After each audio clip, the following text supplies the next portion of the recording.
to me, as a chassid of the Rebbe and the Rebbetzin and the whole thing, it's like there is nothing I think that's more like meaningful to me in my life, but to have put a smile on the Rebbe or something like that, or the Rebbetzin, like these. It's so like the schus of it, and just the good feeling I have with it. If you've been enjoying this podcast, please like and subscribe so that others can enjoy it as well. In addition, if you've benefited in any way from Among Chassidim podcast and would like to give something back, you can do so today at derher.org/donate.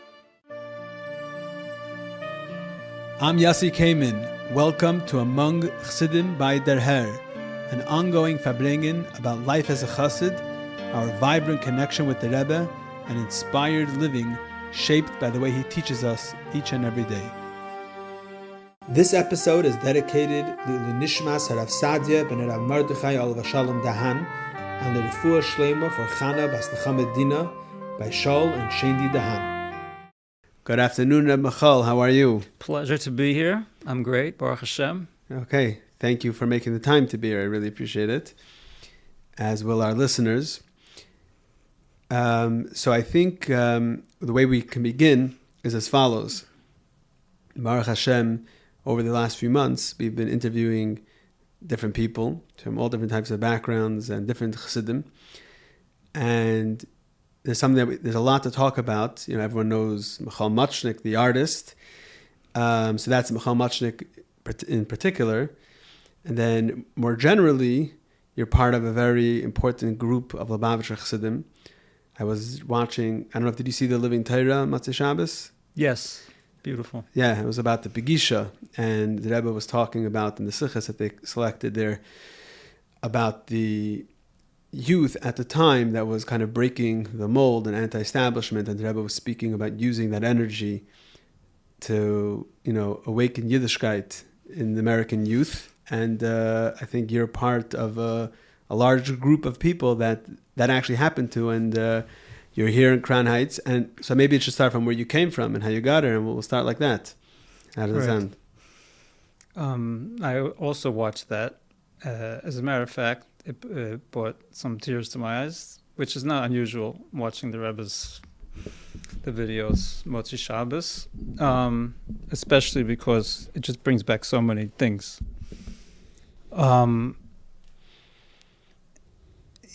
Why it was so touching to me is because it brings back that there was a lot of, I don't know what you call it, but people didn't all agree with the Rebbe about his, some of the things he was doing with bringing people in and the youth, and especially from the counterculture and long hair and all kind of stuff. And I'm watching it, I'm feeling the Rebbe's vision, but more the compassion and the Ahavas Yisrael, and recognizing that, the Rebbe even spoke about that. And the well springs, so there's that. It's just a matter of some you have to dig a little more, some a little less, but there's well springs in every yid. And fast forward to when I ended up in Morristown, and I was in the first class of Tiferes. And in line with that, there were a number of members of Anash, even when they went to Chassidus or they wrote into the Rebbe, they were very, very upset that their children should be in the same Dalet Amos, same building, even, and we weren't even the same as some long-haired hippies and things. They were begging the Rebbe not to do this, not to allow this to happen. And actually, it was a full year before. I guess the Rama Lipsker and Rabbi Herson or whatever, because they were running this whole thing, where they actually got a bracha from the Rebbe, like very interesting. So, but that's a whole nother conversation. And I heard that from Rabbi Herson actually, when I was learning in Morristown. We had a little farbrengen with us, and he told us, this is many years ago, so I don't remember all the details, but he told us that they wanted to open up Tiferes, and parents of the Bachrim complained that they don't want their children, and the Bachrim actually wrote a whole letter to the Hanhala saying, no, this is the Rebbe's Indian, and we want it. Really? And Yeah, but the Rebbe told the Herson to like wait it. a little bit, and then until eventually it opened. I don't know, a year or two or something like that. Right. Okay. Also, within a pretty short amount of time, some of us were like looking and acting a lot more from than some of these parents' own kids. Right. I should say, not saying that it was. I'm just saying that they saw that the stuff was going on. Anyhow, so I was very touched by that, and feeling that, because you feel it's so personal,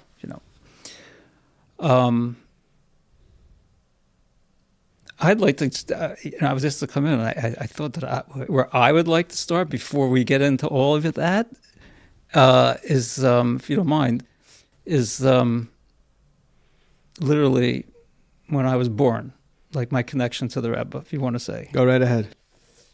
And years after being in Lubavitch, I came across one of the Rebbe's letters, a brief that was written. The Rebbe was only like a year Rebbe. It was in 1952 when I was born. I was born on Rosh Chodesh Nisan. And there was a brief that came out for Rosh Chodesh Nisan. Now, in those days, like, I'm not a maven in all this, but from what I understand, there weren't too many letters coming out. What do you mean, a brief? A letter. A the letter to the Klal Yisrael. Oh, okay. So as time went on, they started coming out more often. But I believe that in those times, maybe a Pesach, it was whatever. It was a letter. And in that letter, the Rebbe was speaking about how the children were being thrown into the Nile and assimilation and all that kind of stuff. And this is many years later, and I'm reading this, and I realized, like, that's like, wow, like I was born into that, and I was born that day, and there's a letter, and I mean, and I knew another guy who was born on that day, and also became Lubavitch. But of course, I had every child in mind. But still, it made me just in actual feeling that the Rebbe was like actually there already. Mm-hmm. Fast forward, I went to like a conservative synagogue which had like a Hebrew school after school and 3 days a week. And I loved that. I was fine with Jewish kids, and most of my friends were Jewish anyway, and it was like whatever. Where did you grow up? A nice suburb of Philadelphia. And there was one teacher who, he wasn't my main teacher, but he came in and taught history or some Jewish history, whatever. And he was Orthodox. He had a hat, a little beard. Growing up pretty much until I went to Israel when I was 18, I never really talked to or even had anything to do with anybody who was Orthodox. In our neighborhood, there was nobody. There was just some little yeshiva like 15 minutes away. We drove by. It was like I had no connection. Anyway, fast forward. Many years later, I see him in 770. This teacher, guy that taught you. Yeah, I recognize him. And I went up to him and I said, Rabbi Devar? And he said, yes. I said, wow, you Lubavitch? And he said, yes. But he said it like, I don't know how much Lubavitch, but he had a connection, obviously. But I never saw him there. I never, Rabbi Devar. His name was Elchanan Devar. So I hope he's still with us. Anyhow, so get talking, whatever. It was just really, it was nice. He got a lot of nachas, right? Fast forward. Not even so long ago, maybe 2 years ago, on the show comes out My Story, and it's a picture of him, and he's on the front cover, and this and that, and there's a story. And the story was that he lived in like a frum area, and I think he taught in some yeshiva there or something like that the first half of the day, and he was offered in some yeshiva to do something in the afternoon, and he was also offered to this job of teaching in our conservative synagogue, right? And he wrote to the Rebbe about which he should take. And the Rebbe told him to take our place, you know. Now this is do you see where I'm going with this? Is that like the Rebbe had us in mind, already like planted somebody there. I don't know if he thought of himself as a Rebbe Shliach. That wasn't that kind of thing, but he in fact really was. Just by his presence, we were absorbing that, you know, that. It's amazing. Right. So, yes. And then, okay, where would you like to go? So, with this? Okay, so it's now we have the planting that the Rebbe did. So in your personal story, so what happened at 18? Like, so how'd you get from a suburb of Philadelphia to Crown Heights? Well, what was the? Okay, so I was very much got involved with my art when I was like mid-teens. I realized I had this talent. I was very much enjoying it and into it, and then I got real serious about it. And then already in high school, I like was already counterculture hippie. I just was involved in all that. And then that came in the late '60s. That was the times that was happening. Right. At the time? It wasn't even the majority of kids, but there was a good amount of Jewish kids. Right. So that was into all that stuff, and then I decided I wanted to go to art school. So supposedly the Harvard of art schools, the Rhode Island School of Design, is where I ended up applying, and I got accepted. It's one of these art schools you had to actually be smart and have good grades to get into, and not just be able to draw something. Mm-hmm. So there's a lot of Jewish kids there, but in any which case, so I went there, and then at one point I had enough of all that. It was just destroying me in a certain way. Like I just realized this is like headed not in a good direction, and I got into like health foods, but it was this macrobiotic thing. And that's when I met Meir Abasara. People know that name. The Rebbe's Whistler. Yeah, can you elaborate about Meir Abasara and the macrobiotics? Yeah, I mean, this can be a whole 2-hour podcast. We have a lot of time. Everything I bring up can be another 2 We have a lot of time. He's an important person.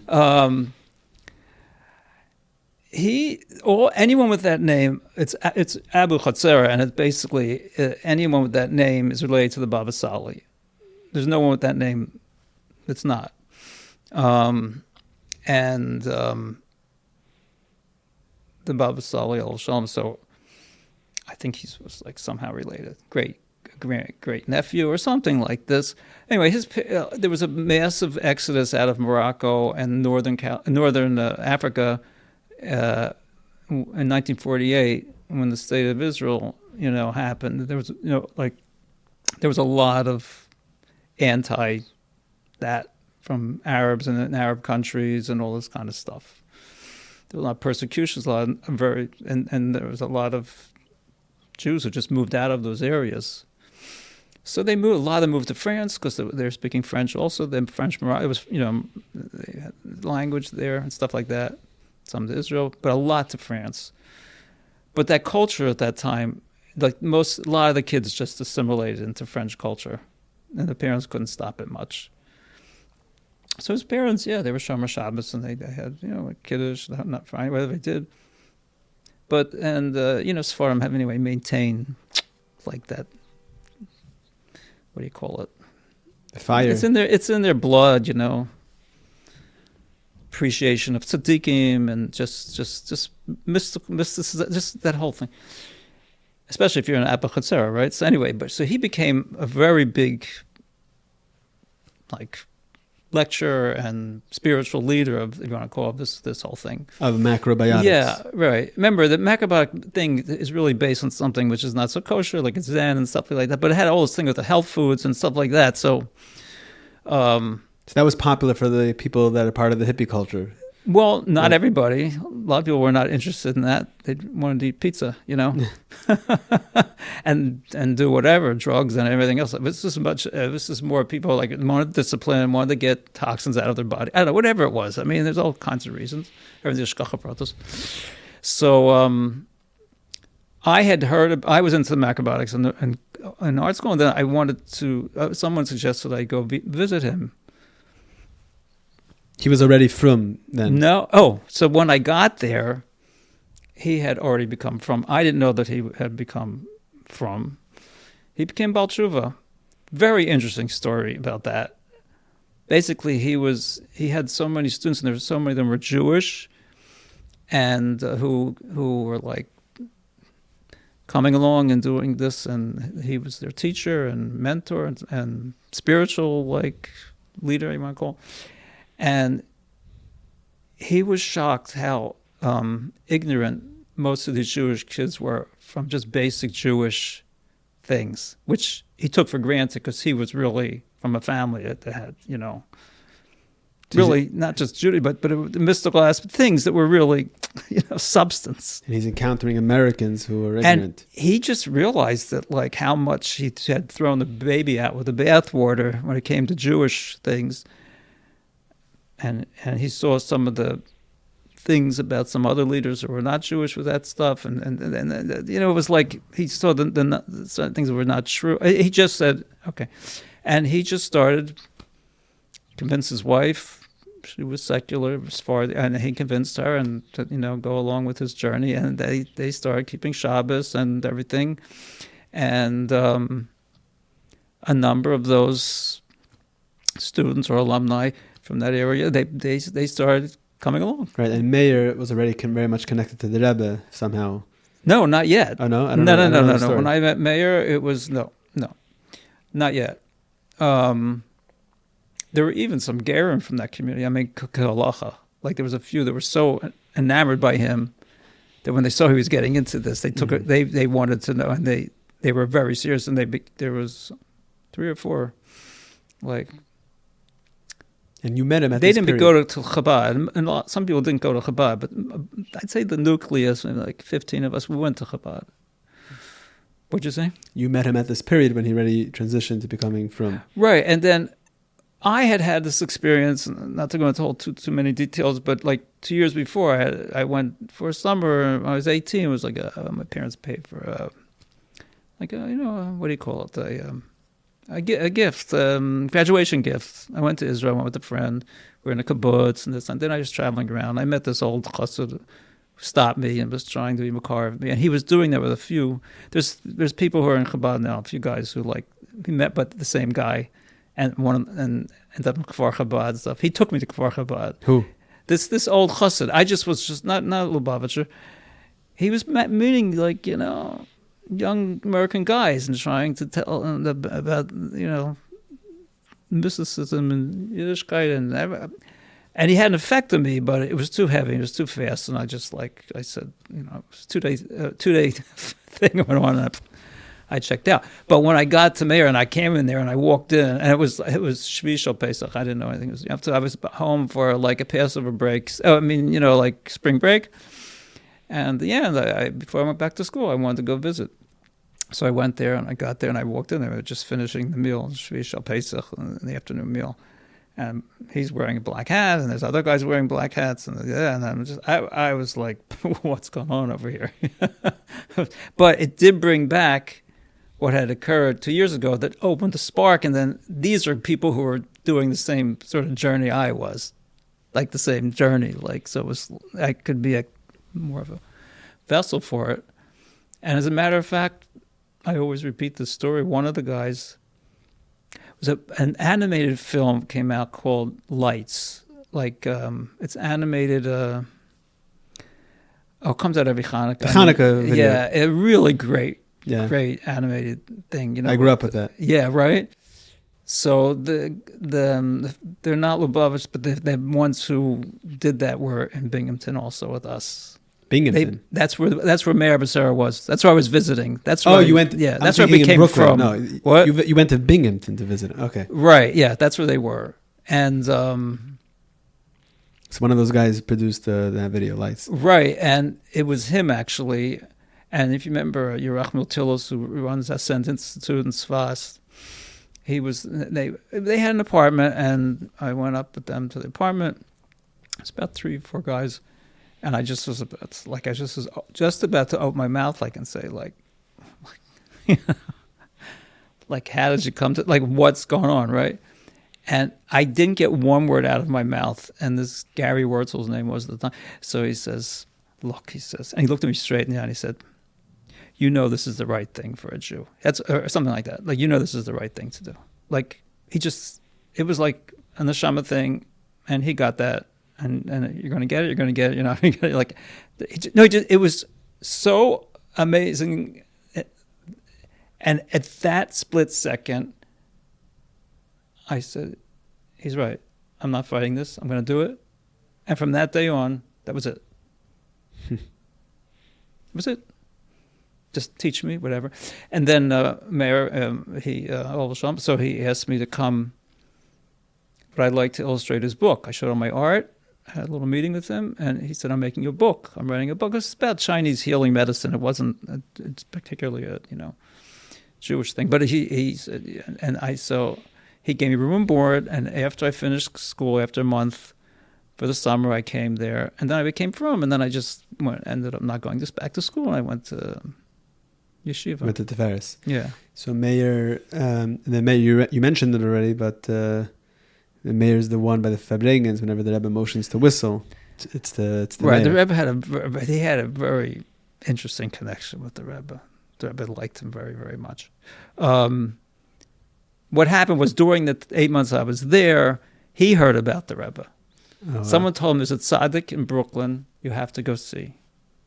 We did have Bachar Shluchim come once. Remember, there wasn't that many to go around. Somehow we got 2 Bacharim. One of them was Michoel. He has the Chabad house in Tzfas. And one was Naftali, somebody. He was English. So that was the first time I saw 2 Bacharim, right? They came up at one point just for a day or something. I don't know, I don't know who it was convinced him. So he went, but he went not with us. He went and he said to this person... What year are you talking about? Oh, this is 1972. Mm-hmm. He said, there's no tzaddikim in the United States. I know what tzaddikim are. I was brought up from the crib with tzaddikim around me. He says, there's no tzaddikim in America. I've been around all over. I've been lecturing over. It just doesn't exist. He's met the rabbis. So, but they said, no, this is different. And he came and he was standing at a Fabringen, and he just walked in and he took one look at the Rebbe, and I heard the way it was, he just started pointing, get excited, and got so excited and said, Tzaddik. Like, he was so excited. He said, there's really a Tzaddik in America. So it's cute. It's a very cute story. Then he came back, and then he convinced us to go to Yud Tes Kislev Fabringen. I didn't know anything about that, what it was, but I went. Cute story about that, too. I remember looking at the dais, and, I'm young. I'm like 20 years old. And I see, I'm being pushed, I'm being crunched, I'm standing up. Okay, it's hard to stand up. So, but I see behind the Rebbe, like all these old Chassidim with nice long white beards, and they're sitting there, and everything is cool, and they're relaxed, and they're sitting there listening, and they're closer to the Rebbe and all this kind of stuff. So I said, look, there must be something right with this what's going on here, because where I come from, the older you get, you end up in the old age home, and no one talks to you, no one visits you, blah, blah, blah. Trust me, there was a lot of that. I said, but here, you just get better with age, and they get more respect and all this kind of stuff. It's so interesting that when you come in from the outside, so to speak, things that you notice that people inside never notice, just don't notice, right? Now that I have a long white beard, so now I'm wearing for the respect. But that's besides. That's why we have you here. That's right. But then when I came to Morristown to check out a yeshiva, I also went to Rabbi Freifeld's yeshiva, because a couple guys from Binghamton actually went there. So I went to see them and to see if that was a place for me. You were about Tshuvas in Rabbi Freifeld's Freifeld's I needed to go to yeshiva. I realized I wanted to go, it was time to go to his yeshiva, they had about Tshuva and Rabbi... Yeah. That was for Bali Tshuva. All right, that's what it was. Okay, I believe.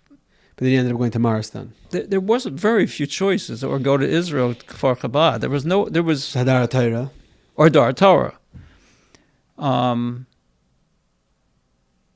The reason I went to visit Morristown is because one of the guys, Reuven Schoenberg, Olav Shalom, was in Binghamton, and he went to there, and I was friendly with him, and he invited me to come.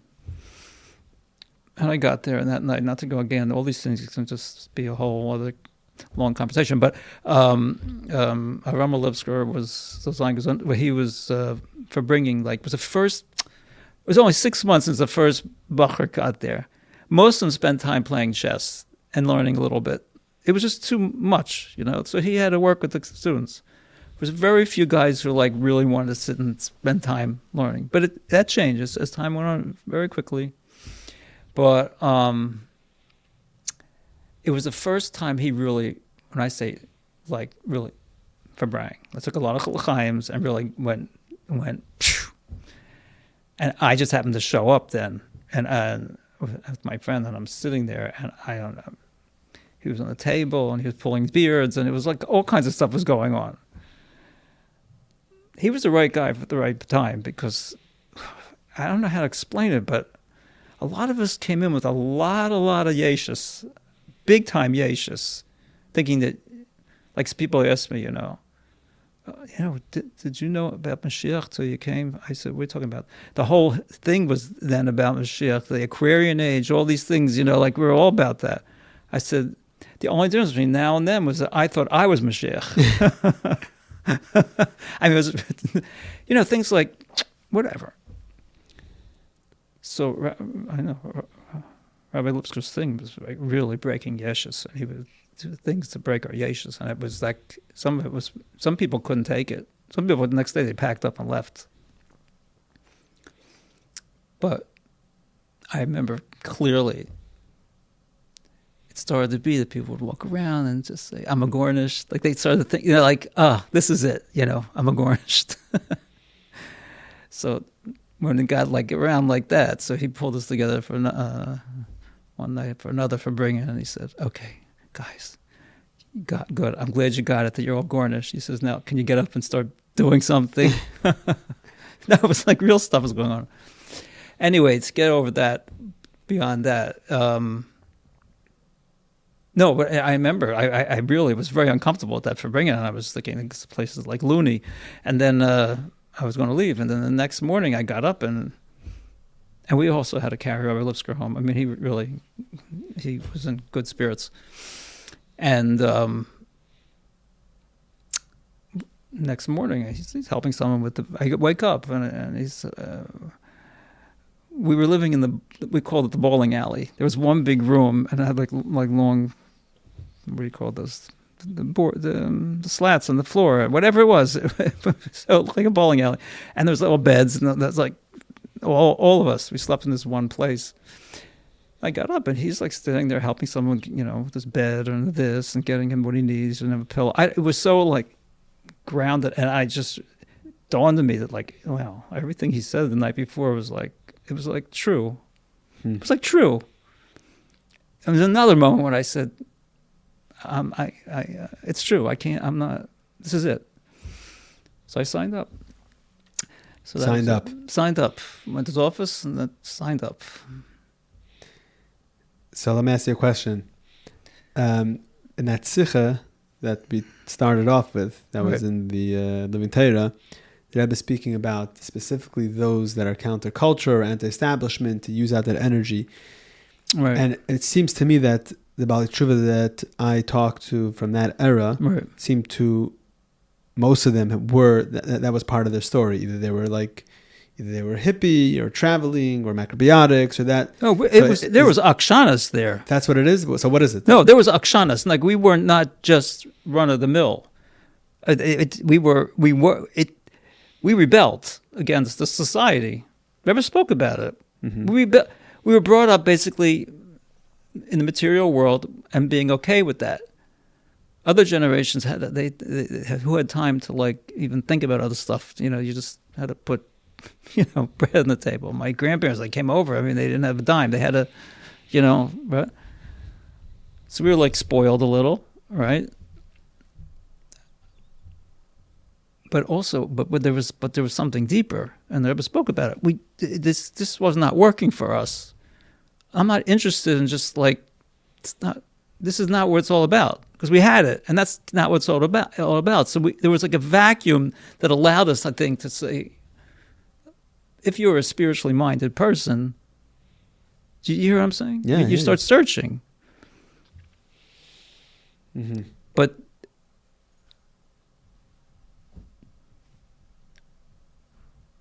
I don't know what to call it, but it was.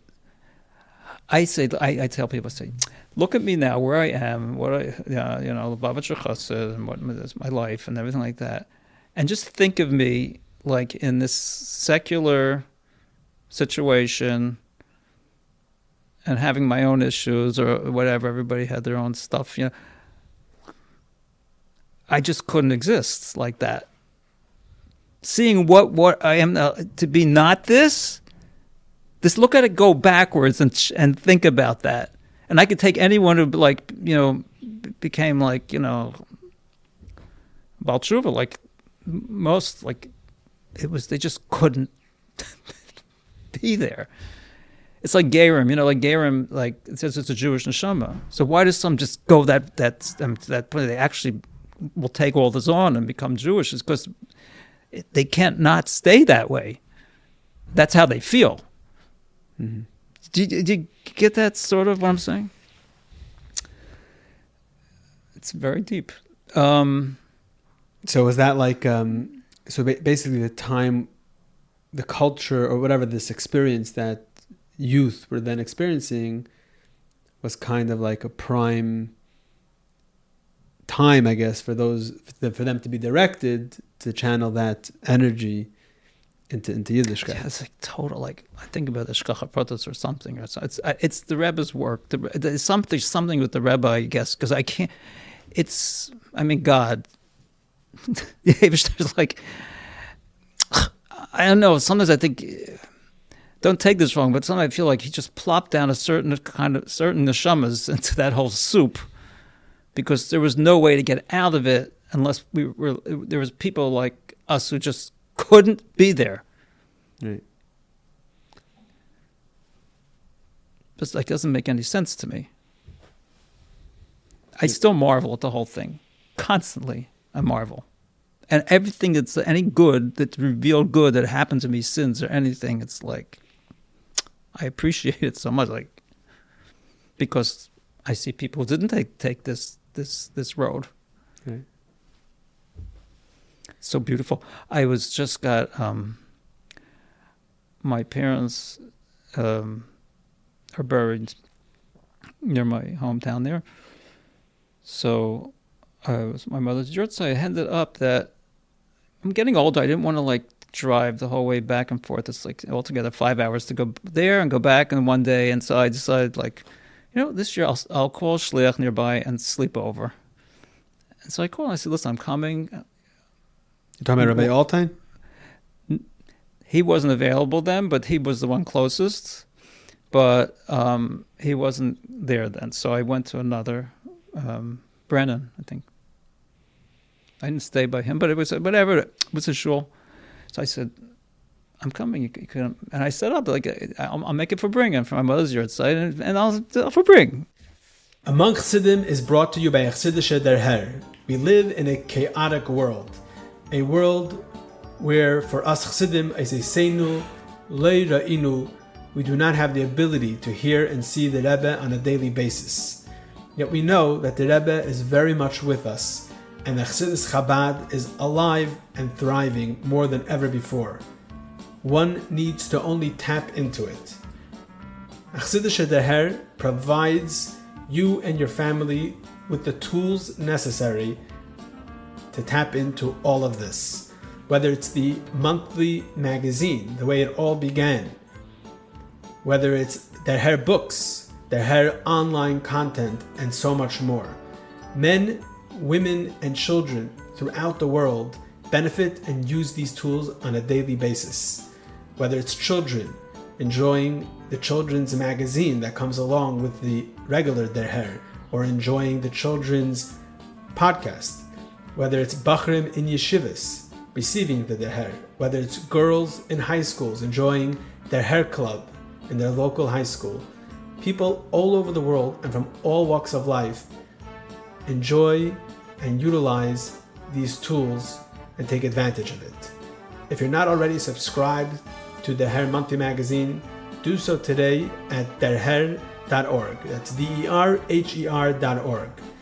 Derher is a dynamic organization which is committed to continue providing these tools, grow on a constant basis, and do all that we can to help this effort. Baruch Hashem, it takes a lot of resources and finances to make this all happen.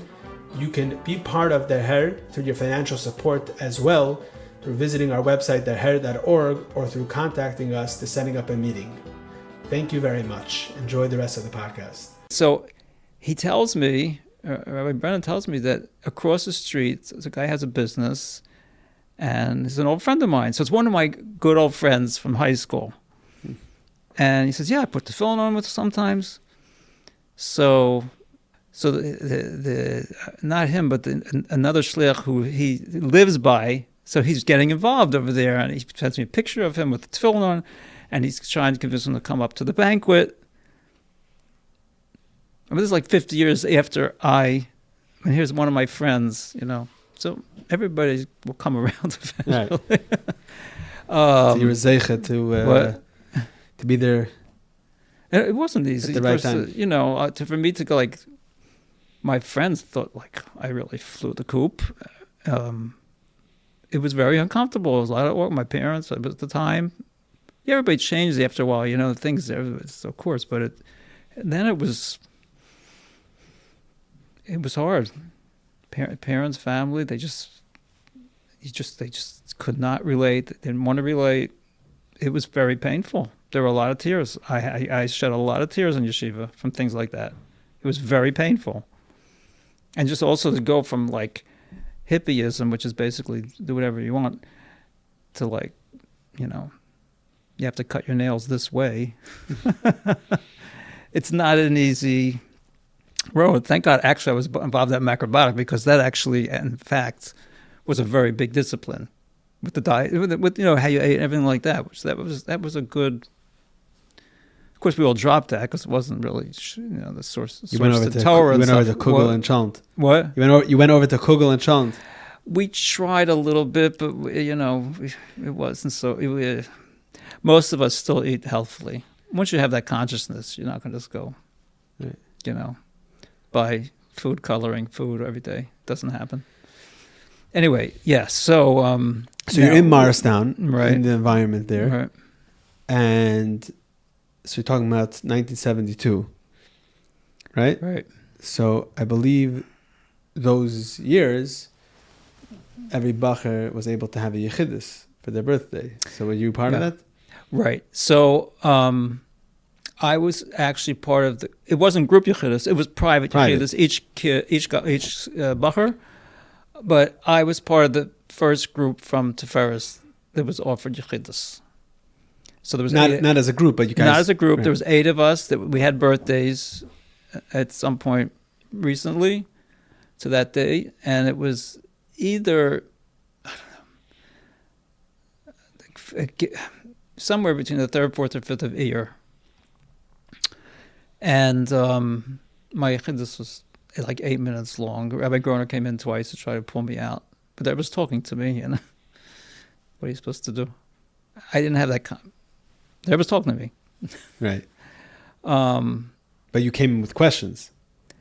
I wrote my things down. So tell us about it. Tell me about the yechidus. What happened over there? Yeah, going forward, just recognize in general, like, there's a lot of personal things from the Rebbe to us, to anybody. And, I don't need to share every little thing, right? But these days, everyone wants to hear everything. I know that. So they have retreats for that. Anyway, so I wasn't the first one to go in, but I whatever. I remember you were just so concentrated. I was quite anxious about it. Who, someone prepared you, like Rebbe Lipsky? Well, I'd already been learning in Morristown for months.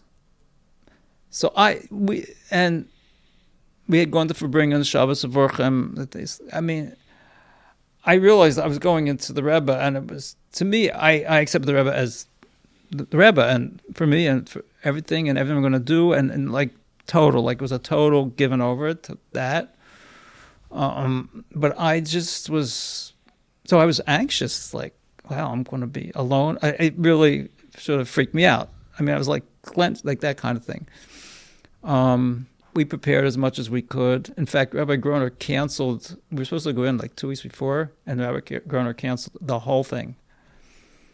We found out later that he did it sort of on purpose, or he just felt like we needed to have more of a appreciation about going, something. I'm just telling you what happened. So I walked in. The door closes. I didn't go over to the Rebbe's desk. I'm just standing there. I'm just breathing in the what you call it, the air. I had such a spirit. I don't know how to explain it. The only way I can explain it was like, and I can only say it's like smelled, but it's not smell. It was like a spiritual. It was like just a spiritual a storybook like Gan Eden, like Lubavitch, like storybook Lubavitch. You know, you see these pictures like Endelierman. I don't know what it was. It was just so. It was just like beautiful Hamish, and I was just standing there like just breathing it in. Then I hear like the Rebbe saying, "Come closer." I don't know how long I could have stood there. I was just in another place.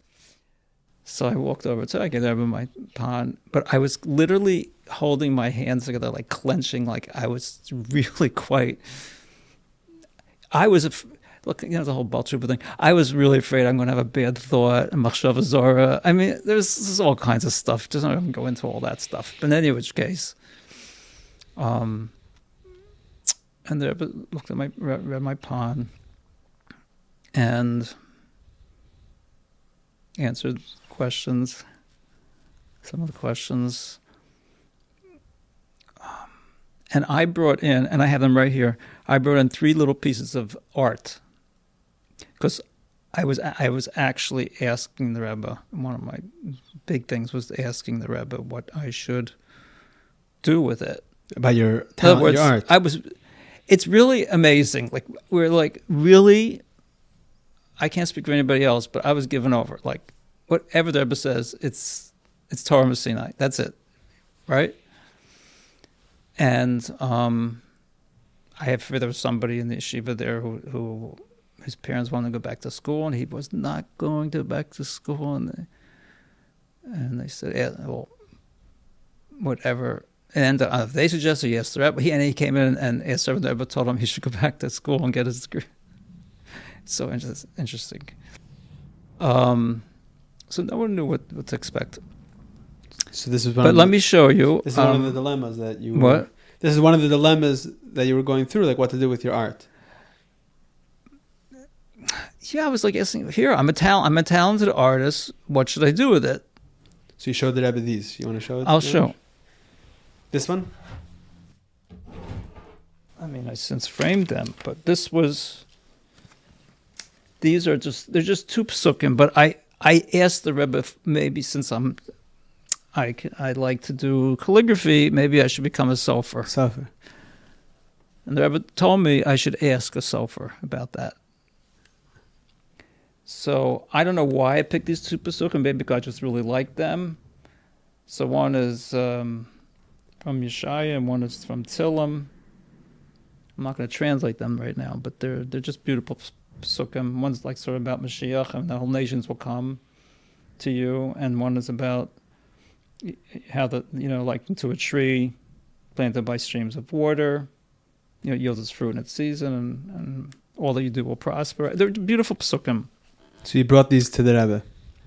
They were. I just these 2 little things. Mm-hmm. They were in the frame, and then I bought this this little drawing, which was it's called Shul, and it's just like this like a little scene, like a Russian shtetl sort of Can you thing. move it this way? Yeah. And like in the winter, it has a Magen David on it. Like That's an art. Okay. Shul. So, and I asked Rebbe, what should I do in yeshiva? Can I keep drawing in yeshiva? You know, I mean, it's hard for me not to do anything. And Rebbe said it shouldn't interrupt the schedule of the yeshiva, which pretty much the schedule of yeshiva is you learn all the time. But there was the last half of Erev Shabbos and then Motzi Shabbos. So that's what I did. Those 2 times when the guys were playing basketball or something, I would like Do art. draw, and I ended up giving pictures away when people came, like a chassan or something. I would give them an original. Can you imagine? I was giving them anyway. I did a ksuba for somebody, no charge, typical artist thing. Anyway, so You're saying the artists have talent, but it's not always making money. terrible business people. So no, and then in the middle of the Chassidus, there was like went down to the side, like it went off and was with his chair, holding my pond and like literally going like bending down and just meditating on it. And I believe it was then the Rebbe says they'll take advantage of you. Can you imagine being told that in Yechidus, by the way? They'll take advantage of you. By the way, I didn't understand half of this stuff was going on until later on in life. And then they came back, and then the Rebbe said, you should find a manager who you trust. Then this is right. I connected it to the two, but because they were right next to each other. What? This is right after the Rebbe telling you only engage with it out of Seder. No, that I don't know exactly when that was. That was That's just, a different I just remember that. Mm-hmm. No, it was in the Yechidus. I was there for a while, okay. so that. No, the Rebbe also told me things for my birthday. There were certain things that I think the Rebbe said to everybody, giving a tzedakah and learn extra those things. At one point, I was getting upset because the Rebbe had not yet looked up at me at all. And I'm like, can you imagine you're with the Rebbe? It's like eternal. Every moment's like eternity. And I was clearly agitated. The Rebbe read my mind and then looked up. But it was like this look of, they looked up at me, and it was just a look of like such rachmanis that when they looked at me like that, I don't know what I was thinking. I was thinking like, all right, maybe I shouldn't have asked for that, And now looking back, it doesn't disturb me, but at the time it was like, I felt like, first of all, am I that low that everyone wouldn't look at me, and then it looks at me like I'm a Rahman's case or something. I don't know. It was just like I didn't have time to absorb it. And then it's very personal, but I'm sharing it because later I came to see a lot of things from it. But anyway, so I'm walking at the end. The Rebbe just stops, and it's the end. So I'm walking backwards out. I get to the door, and the Rebbe says, wait, come back. So I walk back, and the Rebbe says, are these for me? By the way, Rebbe spoke English, understood everything. Oh, no, there's one part of it. I'm sorry. I forgot. When the Rebbe did look at the art, the Rebbe did say I should make kesubos. The Rebbe did say that. And the Rebbe told me I should photostat. And I did not know what that meant. I've heard the word photostat, but from where I came from, that's like this mimeograph machine in the back room that, you photostat, people's tests. It was a very strange term, and I didn't know what that meant, that I should photostat. So I said, what? And they just repeated, photostat. And then I said, what again? Rebbe said, photostat. And then I said the third time, and then I realized I should just shut up. I just realized. Later, I realized that meant I should print. It's just funny. I don't know. Anyway, so what is photostat means like a copy. Yeah. But in my day, like photostat was just you photostat. You print something cheap. Right. It didn't register. I hadn't even, that kind of thing. Even the prints, if you want to call, I made in art school were like limited edition, and they were like artsy, and you make it sort of. Rebbe was telling you to print your art to sell. He didn't say it the full sentence, but that's obviously what the Rebbe meant. But then later, so then I come back to the desk, and I see the Rebbe's, it's at least for me, and I believe I said something like, if the Rebbe wants, like I didn't have an issue with it. If Rebbe wants to keep a piece of my art, I didn't have. So the Rebbe looked at all three, and then this one, the Rebbe actually said, "I'll keep this one."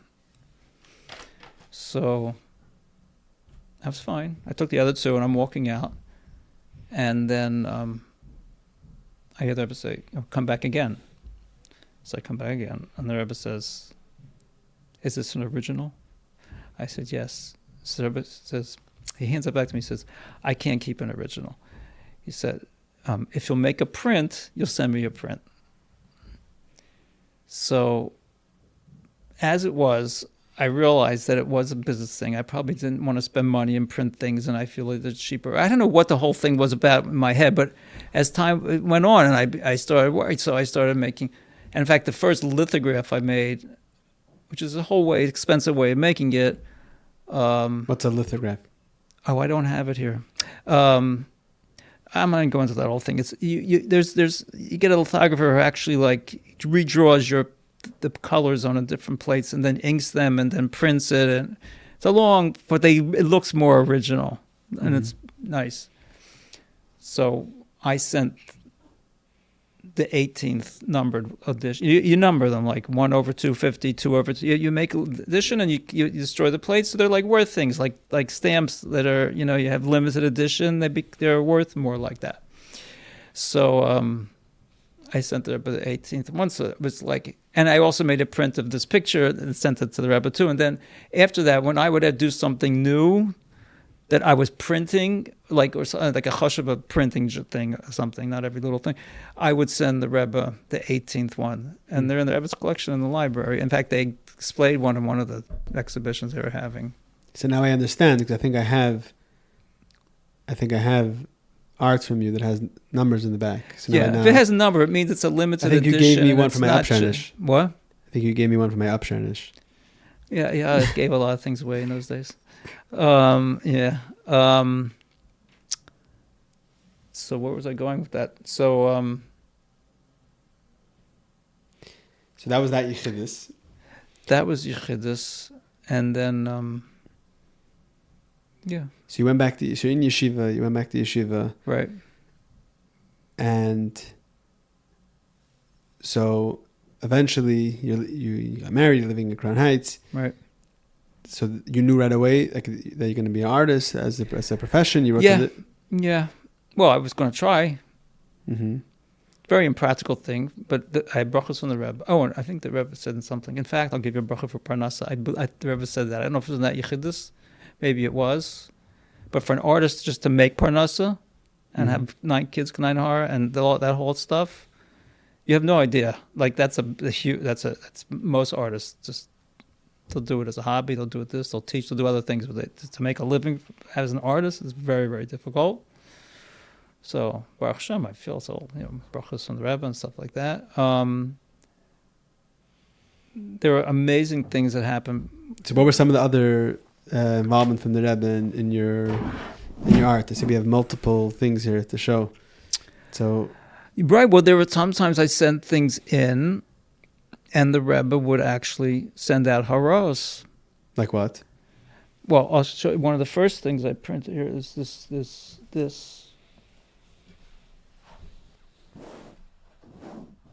olive.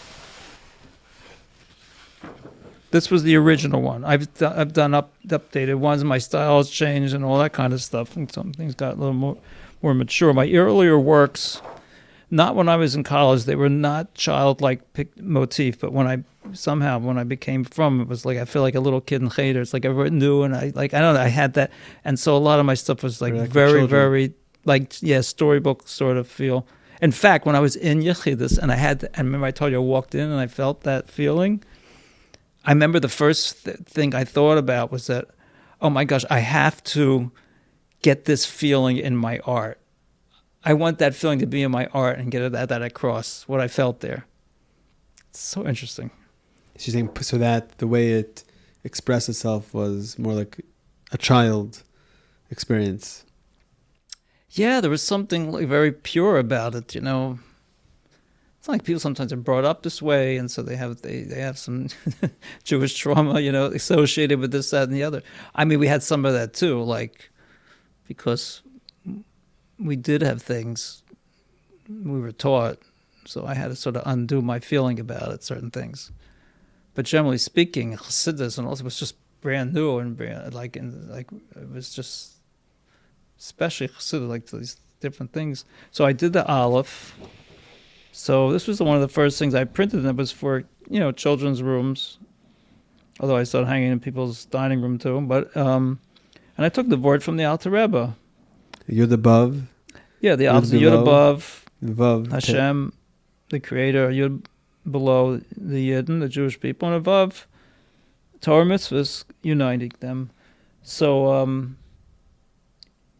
I also thought maybe there would say something because I had the moon and the stars and but Rebbe didn't say anything about that. Because not in this version, but as I got more touch, I put a crown on the top of the Kutsi Shoyud to represent Kesser, to represent whatever, Hashem, King of Kings, whatever. And that's when I ever went and spoke about it or lectured and I explained my pictures. The Rebbe said not to have the Kesser? No, the Rebbe didn't say anything about that. I'm just saying, I was wondering if the Rebbe would say anything about the stars, that I made like Shemayim and like, because it says Hashem, the Creator. Mm-hmm. But I don't know. But I did end up adding a crown just because I wanted to be clear to everybody that. But in the original, you wanted that the Eibishter is on top of Shemayim. Yeah, yes, I want that clearly in the picture. Okay. So my other versions after this. In the Yud below, the original version, and I had already made what they call color separation. In those days, it cost a lot of money. It was the most expensive part of the printing, was to get a color separation to print in color. It was very expensive. That's why you didn't see a lot of things that were printed in color in books, anything in those times. Even my children's books, the first children's books, well, I'll talk about that in a minute. So they were like, they were just like there were two colors. And I had to do a whole thing to get handwork to get that. It's a whole thing that went on with that. But this was full color, so it cost a lot of money. And the color separations I paid for already. And the Rebbe said that in the Yud below, I should put Jewish people. There was just like a landscape of Eretz Yisrael. It was like Haaretz, like Eretz Yisrael, like, you know? And the Rebbe said, I should add Jewish people. And the Rebbe said, for example, a woman with a tichel, a boy with tzitzis, etc. Later on, like you put two and two together with these things, I got a lot of haraz that would be things that artists and illustrators that later on that did things for Lubavitch, like they just... I was one of the first to get these haras. Right, they came later and they knew like the rules, but like for instance, the rules are being established through you. Right. If you put a sheitel, it's going to look like regular hair. So even though it was into sheitelach, but if you're doing it in a illustration, like a tichel, like it's clearly she has her hair covered, that kind of thing. So that's how I took that. But in any which case, so I had to redo it, and I paid extra for it, and to do the color separations that were, but then it, it paid for itself. It sold nicely, and that was it. But well, if you're listening to the Rebbe, then you have the bracha, and you're right. That was the only hira for that one, right? So then there was another. I'm just going to mention a few different things. You have all these, but yeah, do it. No, they all have something that the Rebbe said. So tell.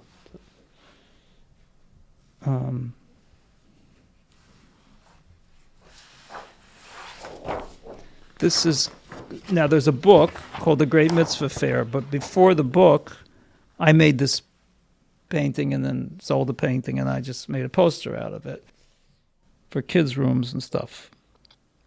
So there's just, it's like a, what do you call it? Like a Jewish... I see it says in the bottom 1981. Yeah, like an amusement park thing like that, right? So I could tell from sometimes of the answers to things with these type of things. Like I think they was getting like pleasure out of it. Like they're like sort of whimsical. There's something I did get a feel. So the Rebbe it comes out and says that I should add an Ahavas Yisrael gift shop. So when you look in the book now, the Great Mitzvah Fair book, which has been reprinted, you will see there's this Ahavas Yisrael gift shop. That was totally the Rebbe's idea. It's beautiful. Like that would show, like how could you show a kid like Ahavas Yisrael? It's like, it's like how can it be like buy a gift for a kid? A mitzvah amusement park. Bring something to his birthday party, whatever.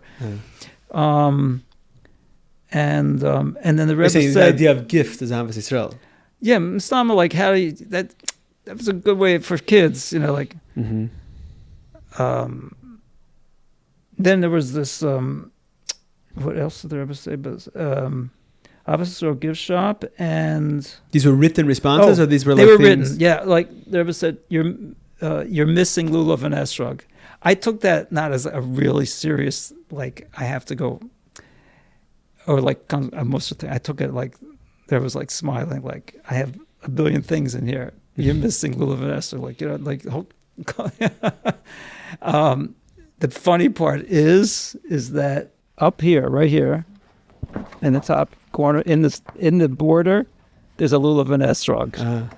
But I decided, look, it wasn't one of the main things that was up there, and I took it like, I also took like the Rebbe was taking this in, but not maybe like the Rebbe doesn't deal with somebody, and this was the answer. I don't know what, but I didn't send back and say, well, I did put it in there. Right. The Rebbe said, he means, if it's coming from the Rebbe, it means it should be a bigger thing that's noticeable in the main part of the picture. That's how I took it. And in the book, there's also, they're selling, in one of the places, he's selling lulav and esrogim and stuff like that. So... and you have these, the written answers somewhere? Many of them, I don't know. I don't know. I'm still trying to find things. Here now, this is very interesting. First, I'll talk about the children's books. So you did a books with Kahas. No, that was another thing I asked in Yechidus. I asked Rebbe. Oh, I missed part of the Yechidus. This is all the first Yechidus? Yeah, I'm back to the first Yechidus. Okay. The other ones I was in twice. Once before marriage and one more time as a bacher, and then I knew to shut up, and they were just like I don't think I said anything. Because I heard from other Bali Tshuva that they were told not to ask any questions. So I guess you weren't told that, or you ignored that. No, I didn't ask. I don't remember asking there about any questions in that first Yechidus either. I asked questions in my pan. Right. A couple of questions that you could, The Rebbe didn't answer everything, by the way. It was something the Rebbe didn't answer I was actually upset about. But, it wasn't time. It wasn't this. So, in the Yechidus, when the Rebbe said you should make subas, I took that as a green light to do art. Like, it just, I don't know. And it was in the Shema thing, because it's really what I want to do. And I got really excited, and I said, "Oh, and I do children's books. That's something I wanted to do." So the Rebbe said, at the time, the Rebbe said, "Yes." You have to understand, I was still a little bit 60s in me, So I got really excited, and I started clapping my hands 3 times. I said each time, Baruch Hashem, like clapping. I'm not even embarrassed by it because it was so coming from such a pshitas and a place where I was, I had no problem. The Rebbe did not look up. The Rebbe said something. I'm not like but something like the Rebbe said something to each Baruch Hashem, like, and then, so I went to afterwards. So the next day, I went to Rabbi Zerkan Olshel to see if I should maybe become a sofer. Because the Rebbe told you to check it with the Sefer. Right. Mm-hmm. So. And I just loved Hebrew letters, and I loved when I ever tried anything like that. I really loved it. So I come in to him, I sit down, and I say, I want to be a sofer.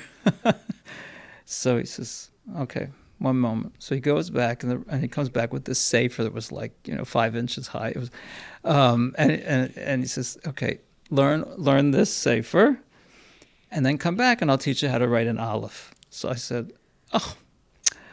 You see, I'm an artist. I don't need to learn all that before I write it. I'm artistic. You can just start teaching me. I was like totally naive about any of this stuff. So I didn't know that's all. I didn't know dinner. I know dinner. You have to Yer Shema, you have to take mikvah. I had no all that stuff. Everything is. I had no idea. So I think he just, I don't know if we could call it playing along, but the Rebbe said I should go. So you didn't tell him that the Rebbe said that. I did. Oh, you told him that. I knew he knew he was dealing with what he was dealing with. So he actually goes back and brings back a whole bag of old quills and ink, and he starts teaching me Aleph. Can you imagine? So he starts teaching me. So he says, here. He knew I wasn't learning. I wasn't ready to become a servant, but he's just like, he said, go back to yeshiva, practice, and when you get this down, you'll come back and we'll go weiter. So I went back to yeshiva and I started doing it, and it was like, I realized it wasn't so easy. And then it started dawning on me there's laws, just there's laws about everything else, so there's laws, and I'm not, whatever. I wasn't one of the most learned people in yeshiva, still not, trouble with languages, and so next time I came in, I sheepishly, brought the whole bag back to him, and I said, I'm just going to be an artist. So that was that. But the sensitivity or the way they ever dealt with it is quite fascinating if you think about it, right? I think it was fascinating. Anyway, okay, but to go on a little bit with the books. So I went to Yudo Krinsky, and I just said, This is after you left yeshiva, when you're living here. Yes, because I wasn't supposed to be doing much then. But right. I was in yeshiva another year, whatever it was. And then I came, and I wrote, did I write it already? I wrote a story. Maybe did an illustration to show. And then I came into Marcos, I went to Yudo Krinsky, and I must have said something that the Rebbe said I shouldn't, that I asked the Rebbe to do children, the Rebbe said yes. I don't know if he thought that meant that they should consider me as doing it, because the Rebbe said yes. He didn't say, or anything. He liked the manuscript, and it ended up that they hired me to do 2 books. So it's only 2? The first one was David Comes Home and The Scribe Who Lived in a Tree. But I'm telling you, these days when I see how fast you can do things. One of them is... my parents are the characters in one of them. That could be. There were some people that sort of looked like them. Not like No, the names. Oh, yeah? Yeah. I'll show you. I forgot which one it is, one of them. Oh, yes. There was Aunt Avram and Aunt Bela. Oh, my gosh. That's so funny. I don't know if I did that on purpose. You just sort of, by nature, you take things that's that what are we were told, people know. That's very possible. That's very funny. Oh, my gosh. Okay, anyhow, so where were we up to with that? So, I don't know, whatever it was, I don't know if Yudo Krinsky showed these things to the Rebbe. I don't know. But now looking back, it's pretty amazing that Merkos decided to just take what I did, and there was very little editing on it. Very little. Hardly anything had to be changed. You wrote them and illustrated. What? You wrote all of them and illustrated. Yes. There was, the only one I did was the Great Mitzvah Fair, which I did write, but they didn't like it, and they got someone to do a poetry thing to it, poem. It was fine. I remember one of the changes in David Comes Home was, the only change was he was getting all these things at the store, and when he got back, it was Shabbos. It was just Lichbenchen, right? By the way, that whole thing is a mashal for Baal Tshuva. If you read it again, it's a whole mashal about the story of Baal Tshuva and connections to the Rebbe, the whole thing. Anyway, so I remember Krinsky, so he said, we're changing it to already cooked fish, because people might think you're getting back and she's going to cook fish because it wasn't cooked. Because I had this whole like fish with the tail like coming out the basket or whatever. Anyway, whatever it was. So anyhow, that was that. So so I remember one time walking into 770, and that there's like a cabinet, big glass cabinet that says with the host label on the top, made out of wood. Svarim, next to the Rebbe's room. They would change here and there, but it was because if something came out new. But anyway, there was like there was 4 or 5 like little shelves, and they had from the Alter, they had from some extent, and then the bottom they had my 4 children's books. Right, I mean, crack up. So like, it's just funny. It's just very funny. Kasi once told me, he says, we saw when they go on Merkah Shlichus, they saw more of my children's books than anything else because people weren't from. There was mostly Hebrews Forum and other things that were just like too religious for that. So they bought the children's books. There's all stories about that too. I mean, someone showed up on my house once. Shaitel, full blown from. And she told me that they became from reading one of my children's books. Oh. They bought it from their kid was going to some Jewish camp. They bumped into these 2 Bachram, came to the camp, and they were selling for to the parents on visiting day. And they bought David Comes Home, and they were enamored by the whole idea of Shabbos and stuff like that. They literally tried to do whatever they could do with kosher food. That's just from this children's book. I mean, there was no place like look something up, and Google nothing. The Rebbe was not that, or they just didn't know, and they just waited until the next year when 2 more guys came, and then they hooked them up, and they became totally from. Amazing story. Yeah. Then.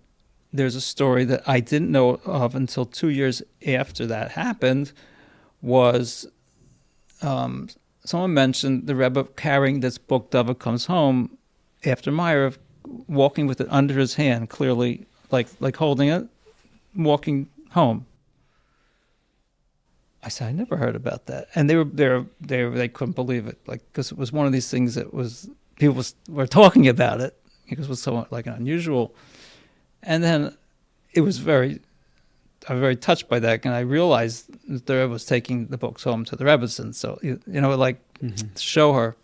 And then Moshe Kotlarsky, Olav Shalom, did tell me once that the Rebbetzin liked the books very much. To me, as a chassid of the Rebbe and the Rebbetzin and the whole thing, it's like there is nothing I think that's more like meaningful to me in my life, but to put a smile on the Rebbe or something like that, or the Rebbe, like these. It's so like the schus of it, and just the good feeling I have with it. With all the other things, I feel like I aggravate the Rebbe. We all have things we feel like we're aggravating, we're not doing, we're this, we're that, all that kind of stuff. Like, thank God, Baruch Hashem, like. I have these things that I can.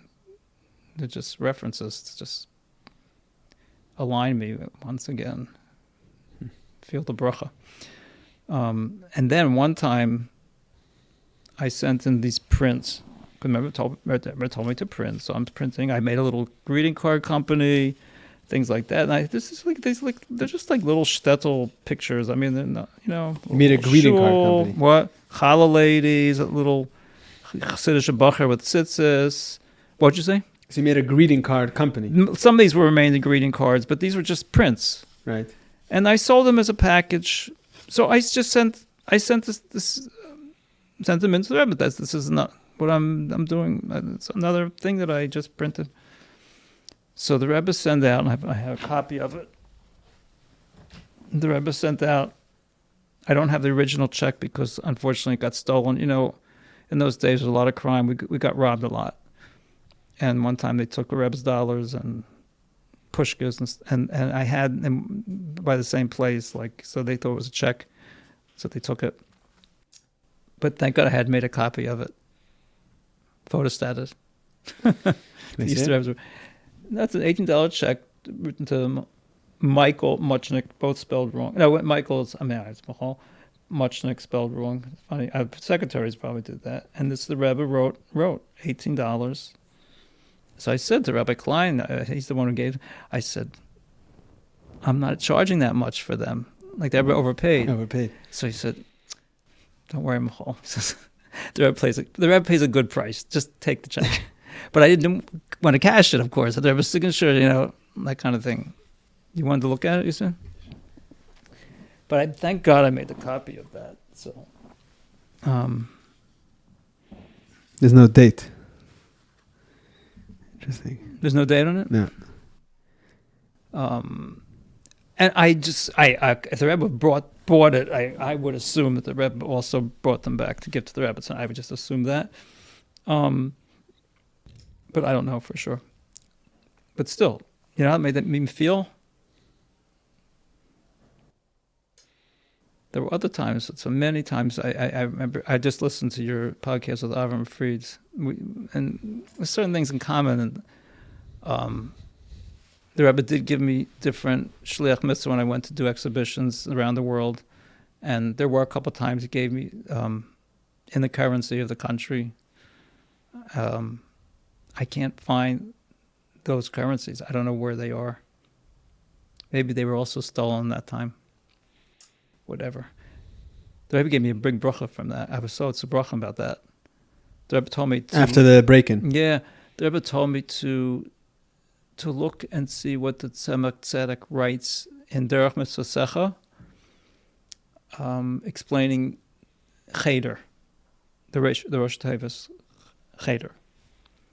It's Chesed Din Rachamim. So it's a small paragraph, and the Tzemach explains there. And it's sort of like on the Yiddish saying that Nachas Reifa come to Shiros, after fire comes riches. It's based on Chesed Cheder, Chesed Din Rachamim, that it starts with Chesed when there's a din, that the Rachamim after is greater than the original Chesed. It's a beautiful bracha. And the Rebbe said so it should be. So it was beautiful bracha. Then when I started with the exhibitions, see now that looking back on it, I mean I felt it then too, for sure. But there was such a unique way of being makar of people and to teach Chassidus through a method that was just so up their alley. People were very much into art and all kinds of stuff. So like a rabbi plops down and comes and wants to give a lecture. Some people are going to chap, and some people are going to whatever. Some people just don't even like listening to anybody talking. I mean, there's all kinds of things that go on. But here, I made this slide presentation eventually, which is just, I took, really it was from the birth of a child, and I went through Aleph and a base, and I explained all these the Chassidus, and then I went through holidays, and it's about a half an hour long, and I would show this at the exhibition. We'd have it for first half hour of the exhibition. And then they would go in, and then they would see all the stuff, and things were priced, and people bought stuff. It was so powerful because you could see, and people are paying attention to every single thing you're saying. You're saying an idea in Chassidus, and you're explaining the painting and the mashal, and they're really listening. Years later, some people come to me they'd say, I still remember what you said about the Aleph or something. Something's just stuck, that kind of thing. But I think why everyone was so excited about it, I mean, now thinking back, when I say excited, the Rebbe just was very giving me brachas when I would say I'm going, and just give me these shliach mitzvah and stuff like that. I couldn't see the so-called excitement. I don't know if that's the right word, but the Rebbe was appreciating how powerful this is, and then these exhibitions were just amazing. Now I had a lot of anxiety because the left brain stuff, dealing with all this stuff, is was very difficult many times, and you don't know if you're going to sell anything, and all kinds. Sometimes I didn't, and this kind of stuff, and just stuff. And there was a whole things about that too. I asked her what I should do. Oh, I'm holding it. Answer from the Rebbe. So the first series of exhibitions I arranged for 8 exhibitions for the pretty much newly founded Chabad houses down from Sacramento to San Diego in California. I don't know if there was many more than that at that time. We're talking about early 80s. So I had things like these prints. I had very little printed art. I just had made some originals and whatever. The first couple exhibitions I was selling well for what I had. And I just realized that everybody put out, because I was going down almost every night, another place. They had put out their invitations and all this kind of stuff, but I didn't have enough. I realized by the time I get to the next, I'm not going to have hardly anything. You were doing so well, you sold out. Right. It's not like I brought that much. I just wasn't thinking. So after Rebbe told you in the first Chassidus to have a manager. Okay, I don't even want to go there. I've had troubles with managers ever since. When I say trouble trusting them, which is what to find one some of you trust.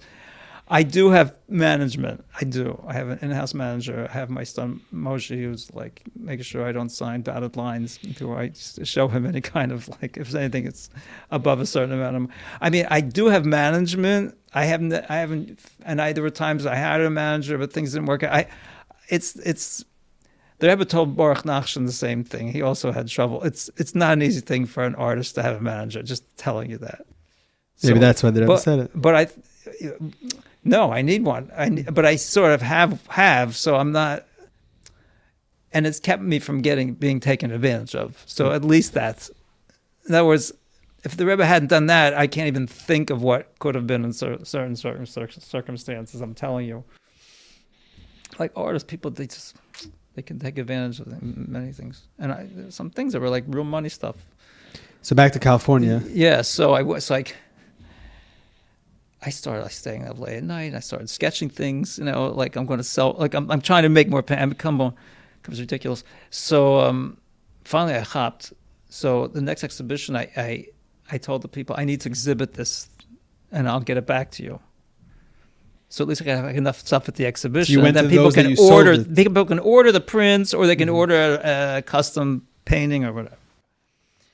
But because of that, I had to go back and travel back and deliver all this. Oh, it was an absolute mess. I got sick from it. I literally got sick, I had to go to the doctor afterwards. So I wrote to the Rebbe and I said, it looks like it's a parnasa, but people are buying things, but I'm such a nervous wreck from it. What can I do, or what can I meditate on that I can function better, when I'm doing this. So the Rebbe said, here it says, it's in Hebrew, but I'll just translate it. Before each exhibition, you should, with B'li Neder, give to tzedakah chai times chai cents, 18 times 18 cents. I never shared the amount with anybody until a couple of years ago. I don't know, just didn't. It was I didn't want to make an INR or something. Whatever it was 8 times 18 cents, which is $3.24. So that was one thing. Second thing was, at the exhibit, you should also place at the side. Place on the table min hatzav at the side a siddur, a tilim, a chumash, and a pushka for tzedakah, and azkir al-tziyun. So, by the way, the Rebbe did not mention Tanya here, which later I was thinking about that. The reason I think is because I think these things were sort of, I don't know what you call it, protective things or something, I don't know what, but since I was already explaining all the Chassidus, you were the Tanya. I felt, let's not say it like that, but I felt like I was giving over time. I think, because it's very interesting to me, I never really got on. No, but that's what I was saying. So now this just I don't have time to go into it too much, but there was this many times before exhibitions. I always find myself like getting all bent out of shape. I would just give the tzedakah. I would. Oh, wait a minute. I'm sorry. I didn't. Why is it not here? Oh, yes, it is. The first line, I skipped it over. I also asked what I should meditate on, right? So I was scared. Like maybe they was going to tell me, learn this safer, learn that safer, this thing. And I was waiting. That's a big question to ask. You know, it could be a whole to do. And all the Rebbe answered, say all, but the Rebbe answer was, meditate on the hashgacha pratis. I love that answer. Like, wow, you have no idea what that's done for me. So sometimes I found myself in some of the strangest or very, very difficult situations. Traveling, things didn't work out, or something happened, or this or that, and all kinds of stuff.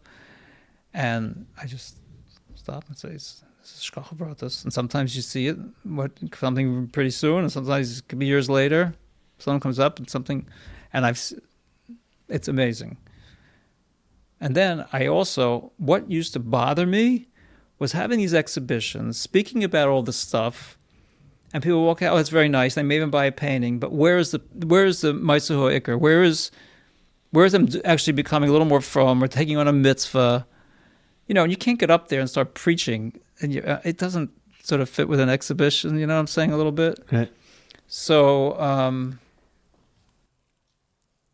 my whole thing was like to come in and through the back door a little bit, so to speak, and then they get like they're looking at some mitzvah on a painting, and then they realize they're in some subconscious level they're actually excited about looking at this decorated film or something. You know, hear the psychology of it. Where are we going with this? So maybe we should go. So first of all, you have some more. Like haros from the Rebbe? Yeah, well, I'm very interested. You have a few more of them here. Yeah. You want to show me? You show me the mitzvah. Yeah. There. Okay. So. Did you start from the top?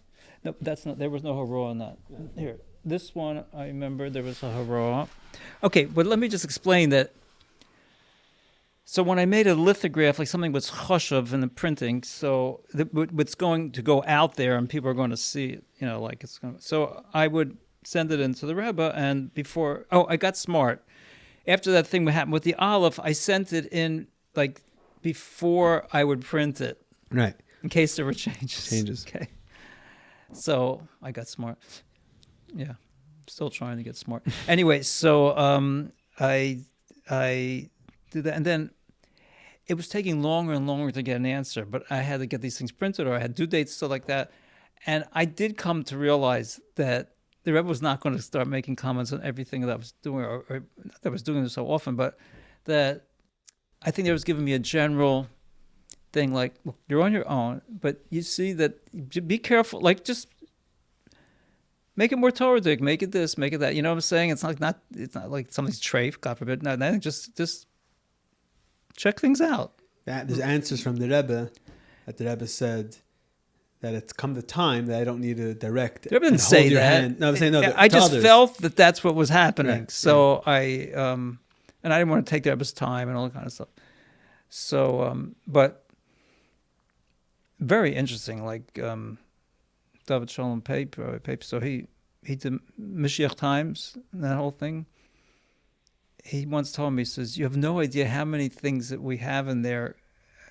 We got the ideas from something in your children's books. Like, there was a lot of things, like that whole mitzvah train and stuff. But you'll see that all over the place. So now you go into stores and you'll see mitzvah trains, you know, like, you know, for kids and things like, there's a lot of stuff came from those things. Yeah, I should have patented some of that stuff. Anyway, whatever. So this one is called Before Shabbos, the lithograph, and it's really like a Erev Shabbos, layers of baking challah, and they're, I don't know, doing chitas or whatever. So very vintage. So the Rebbe told me that to add another. There's like it's not even set up. I just had like Kiddush cups and some leichter around, right? So Rebbe said you should add a Kiddush cup, and you should add, I don't remember, more leichter or a couple more leichter. In other words, there was 2 women and a child. So the Rebbe was like adding all what's needed for who's in the picture. Mm-hmm. But I always, when I got an answer like that, I always took it like, there's got to be something deeper. And at some point, I can't say exactly, but sometimes I think the Rebbe was like adding to my family, or give me a bracha for a child, or something. You're at like, I could be wrong, but there's just something with all these answers. Sometimes I feel like we're just not just stam. Do you hear what I'm saying? Yeah, sure. Then this one, I did this one. Now, this is a very, very different style. And then, look, life changes. You go through challenges. All kinds of things go on. If you're a real artist, your art changes, So at some point, the childlike stuff sort of, I don't say childish, the childlike motifs, you want to call it? So it changed. So this is a very much more serious sort of picture. And it's called The King's Messenger. And I sent this into the Rebbe, and the Rebbe, Miss Kabo, V'Shuas Chain, is that the term, right? Yeah. I just sent it in because I didn't make these prints, but I just wanted everybody to see that I made this deep painting, right? And it's basically from the Zohar that a tzaddik goes to the Ir Elokeinu. No, the Migdal, I'm sorry. He goes from Ir Elokim to the Migdal Havaya, and then back to the Ir Elokim. That's something like what the pasuk says. Zayir. And I basically meant that's what a shliach is. And there's like the town that he's like a shliach for this world, right? And where his shlichus is. And he's receiving, as a bird with a scroll, like he's receiving the teaching from the Rebbe, the king, who's higher than from, it's like connected to above, like it, and giving him instructions basically. Mm-hmm. And there's other things in here that are very deep and personal, connecting things, but I'm just saying it's very. So then years later, after there was a stroke, and then the Rebbe was in back of 770, and that it was the same. And the Rebbe was on the balcony. The balcony, and it's sticking out like that. Mm-hmm. And someone like called me up and said they had this picture, and they just said, like, it's your painting. It's your painting. Like, it was just strange. It was just strange. Because, it was just a very strange thing to make, even. Like, that's how I made it. Like this balcony and I'm not reading into it. I'm just saying, like, right. It's a very deep picture. But in any which case, that was that. Yeah, there may have been some other things. So I made a whole series of greeting cards. They were just to be like note cards that, like, like a lady might write a thank you note to somebody or something like that. And I wrote, you have to be careful what you write to Rebbe. So I wrote in that I'm making these greeting cards. I hadn't made them yet, actually. Again, I put them out there in case there was some haro. And I said, and I'd like to have them printed in time for Rosh Hashanah. I hope I didn't write that because I wanted Rebbe to answer soon so I'd have time to get them ready for Rosh Hashanah, but that's what I wrote. So the Rebbe took that I'm making Rosh Hashanah cards or something. In those days, people sent out Rosh Hashanah cards, right? So there was more just flowers, and the Rebbe said, Parachim? Like, question mark? Like, and then, I forget the other one. And then the Rebbe said, like, better or something, apple dipped in honey. Like, he ever mentioned these things for Rosh Hashanah. I was so embarrassed. So I didn't want to say these weren't supposed to be for Rosh Hashanah. I didn't want to go into the whole thing. So I just took up my pen and I just created a whole bunch of Rosh Hashanah chorus and did that. I have a question for you. Yeah. Unless you're in the middle of a thought. No, go ahead. What did you have interactions with the other Chabad artists? And what I'm thinking is, on the one hand, you have like Baruch Nachshon, who was like from outside that came in. Then you also have like the veteran Chabad artists like Handel Lieberman and Zalman Kleinman. Did you have? So I did, but it's funny. Like artists are not usually the most chummy with each other. Uh-huh. They're just not. And I remember when I first of all was learning that Rashi in the Chumash about the Nachash says to Chava, you know why God doesn't want you to eat from the tree? Because you're going to get the knowledge that He has, and then it says there that crafts people don't want to share their knowledge with the other. Like they're going to steal their Right. their idea that they think is unique or something. They came up with. I thought, oh my God, that's so true. Anyway, so there was always like a little bit standoffish thing of some sort. But on the other hand, you have something in common with other artists. So Zalman Kleinman, Oliver Shalom, if we bump into each other, he would ask me where I get my art supplies from. We never talked about the art, that kind of thing. And before that, one of the integral components of being a chassid are the Chassidic Yom Tovim and Yom Pagra. Whether it's Hey Tevis, Yud Shvat, Yud Aleph Nisan, or Gimel Tammuz. These days give us an opportunity to connect with our Rabbeim, to connect with each other, and be better Chassidim. What is the story behind each of these days? How did the Rebbe commemorate and celebrate these days? And most importantly, what are the lessons, the takeaways, and the action items Hamaisa Hua Ikr needed for each of these days? All of this and much, much more are answered in the new set recently published by Der Herr. Our Days is a journey through the Chabad calendar in story, meaning, and practice. With over 700 beautiful, glossy pages with elevated content, beautiful, beautiful photographs, you, your family, and friends will enjoy and live with each Chassidic Yom Tov. This book is a must for every Lubavitcher home, for every shul, for every school. It is a perfect gift item. This will not collect dust. It will be used day after day, month after month, year after year. You can have this set. Go to derher.org/Our Days. Order your set today and start living with Chassidic Yom Tov. when I came to Crown Ice from Morristown, people told me there's these artists, and Vetter Handel Lieberman, all of Shalom. So I decided I'm going to go visit. He was older then, and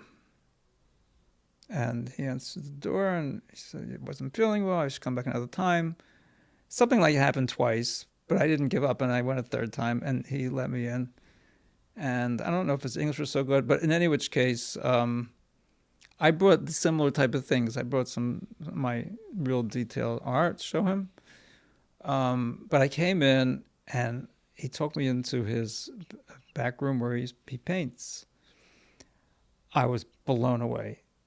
There was nothing in the room, nothing. I'm saying there's nothing on the wall, no furniture, nothing. There was an easel with one painting on it, which had the fiddler with this colorful spring tree blooming in the back, like later when it was done. So it was one of the things that you would see in the front cover of one of the albums or something. Yeah, that kind of thing.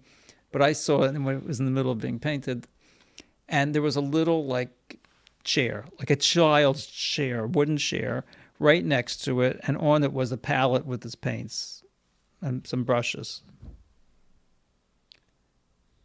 Now, if you would come to my studio, it's like it's so cluttered and there's a billion things in there, and it's just like, which is typical for like a messy artist too. But he had just nothing there but that painting. I thought, well, that's amazing. Like, it really helps to focus on the painting. You don't have anything else to focus on.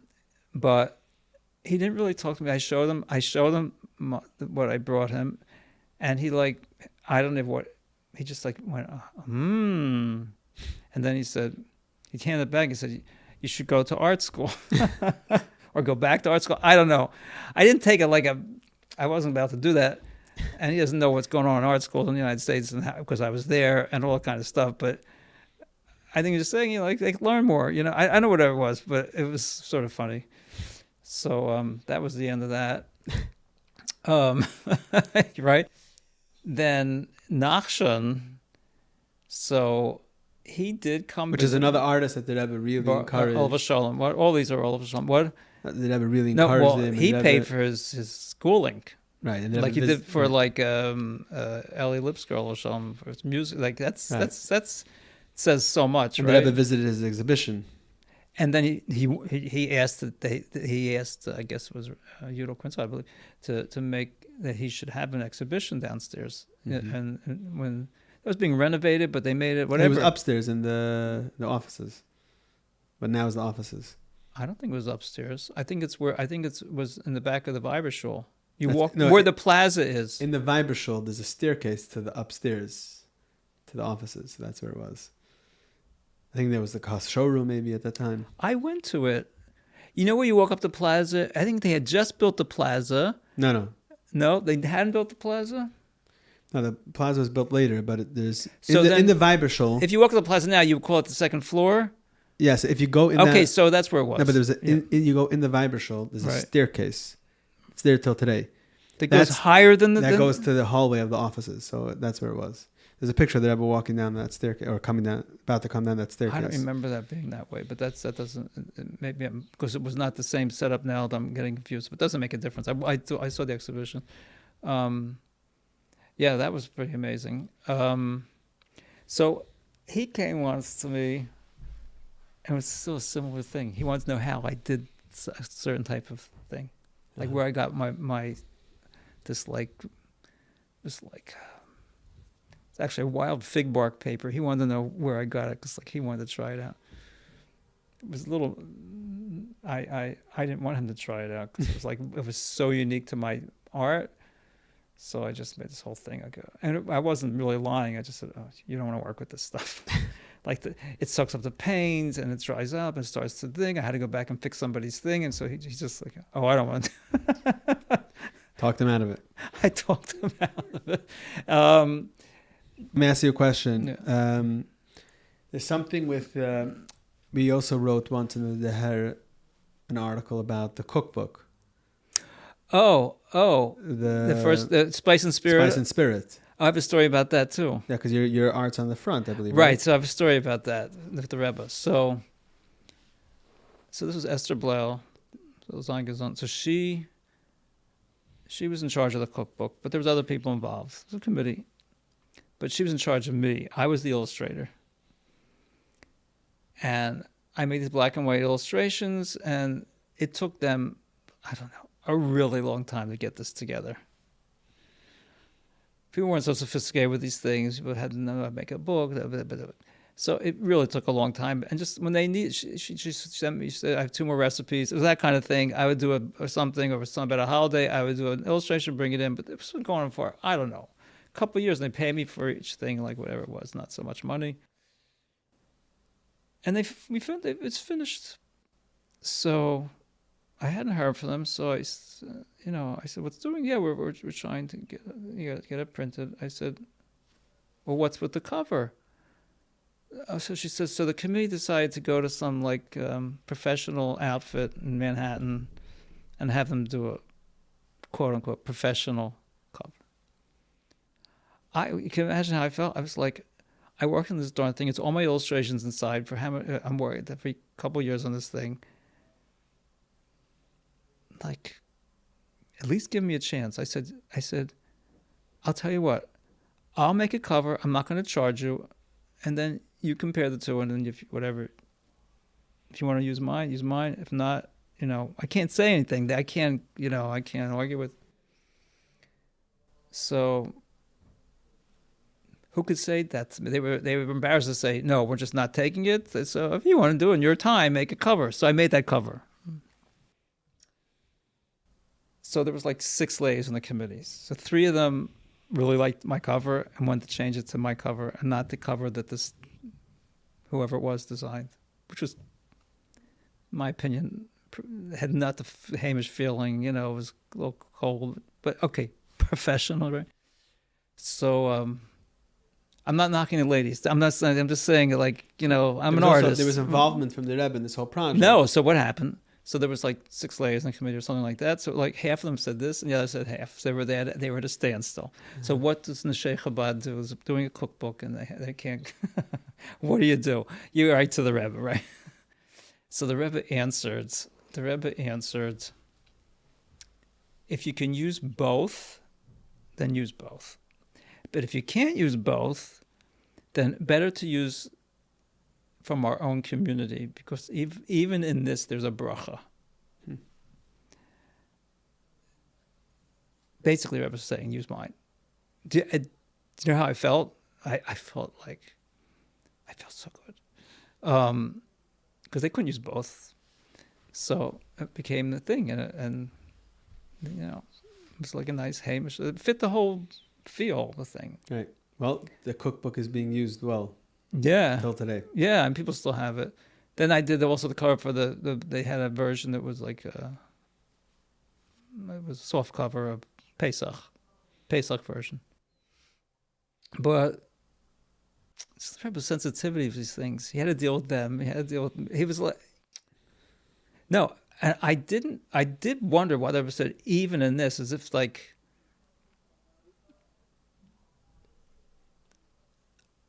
I think that was, for them, it was probably a stress. Like, don't think that this is something that is outside of considering, like, things. Not just, you know what I'm saying? I think he was stressing them that take there's importance in all this thing. Because this is a funny lashon, even in this. How do you read that? How do you take that? Not following, even in... That even in this, which means even in this, like a cover for a book or something like that, that there's a special bracha. I think meaning using someone from, I think it means even in this, which you feel you need some extra professional something or other, there is a bracha from using something for even if you feel it's not as professional. Maybe that's according to the way they were thinking. Right, and it came up very professional, project, right? Yeah. Were you involved in were there other mitzvahim from the Rebbe that you had involvement with the art? Yes, there was. Also, I think I was the first one when they ever talked about the girls lighting candles. So I don't remember if I did something. The Rebbe said to add the 3rd candle directly to me, like for a picture, but maybe. What I do remember is that I did just put the 3rd candle to the right. I put the 2 candles, and to the right. This was for what? This was for. I think I'm not. I would have to ask Esther Sternberg. So it's like I did stuff for her for Neshek. I think that. I remember she had a button. In those days, it was from the 60s. Everybody still wore these buttons if you wanted to say something, right? So there was this button that, like, women and doors light Shabbos candles. So there was this button. So they made. It may have been that where I did it, and the Rebbe said the candle should be between the 2. I definitely remember an answer that the candle should be between the 2. The 3rd candle should be between the 2 parents' candles. Or the 2 larger candles. And I always meditate on these things because it's very fascinating. It's interesting. Why did the Rebbe say that? What are you to learn from that? Because you would think, okay, the mother's lighting the candles, And the extra candle does represent the girl, so she should be staying next to her mother on one side. But first of all, that doesn't represent just a girl's candle; it represents children. Like because you light more when you have more kids and stuff like that. But the chiddush of the Rebbe's mitzvah Right. was that girls that are not married should light. So I guess that's why. It's... Right, but when people are looking at Shabbos candles, and you're representing Shabbos candles with a candle a third candle, that can be for a boy, it can be for a girl, it can be for the mother's lighting for a child, or just the fact that I took it like that children have hashpah from both parents equally, and it's like that, that kind of thing. There's just more to it. There's got to be more to it. So I just thought of it.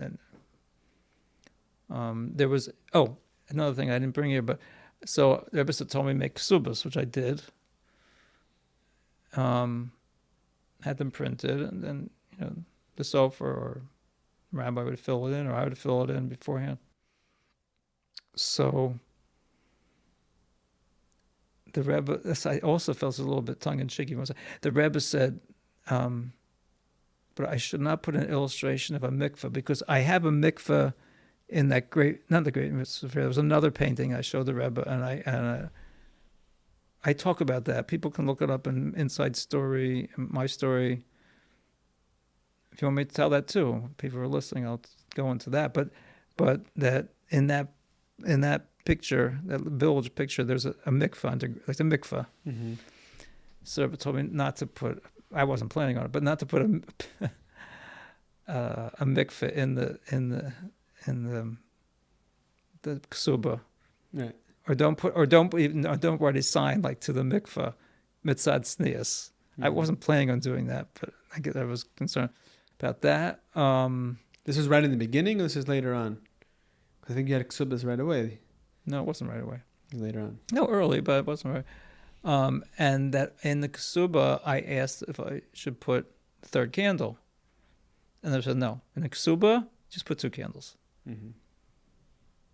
Because they didn't have children yet, and that's not what's going on. Like all these things are very, very interesting, and there's haras there that should have been followed differently. I'm not a posek. I'm not going to tell everybody what to do, but there are all these things.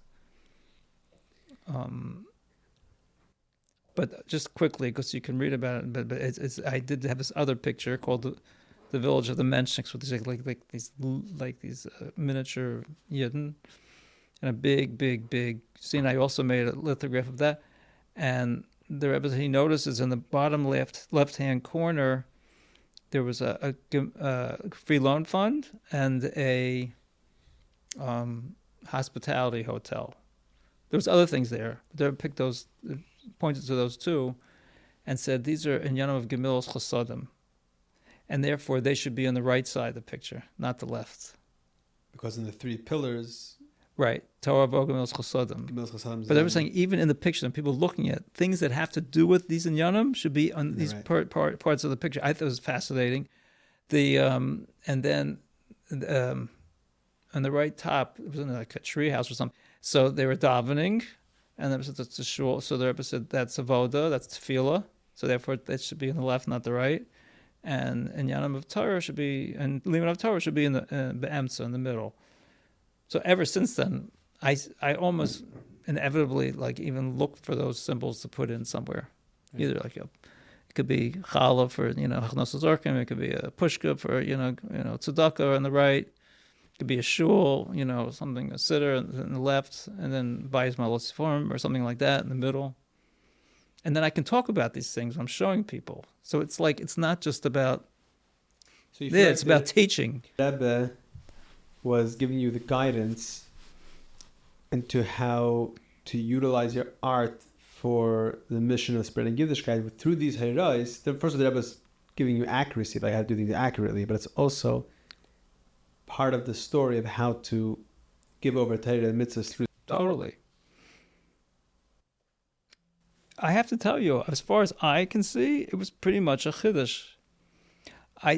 Artists before that was mostly for ceremonial things, beautiful spice box, this, that, and the other. And then the Jewish artists in the last the century, whatever it was Jewish scenes, even like Vetter Handel, it was Jewish scenes.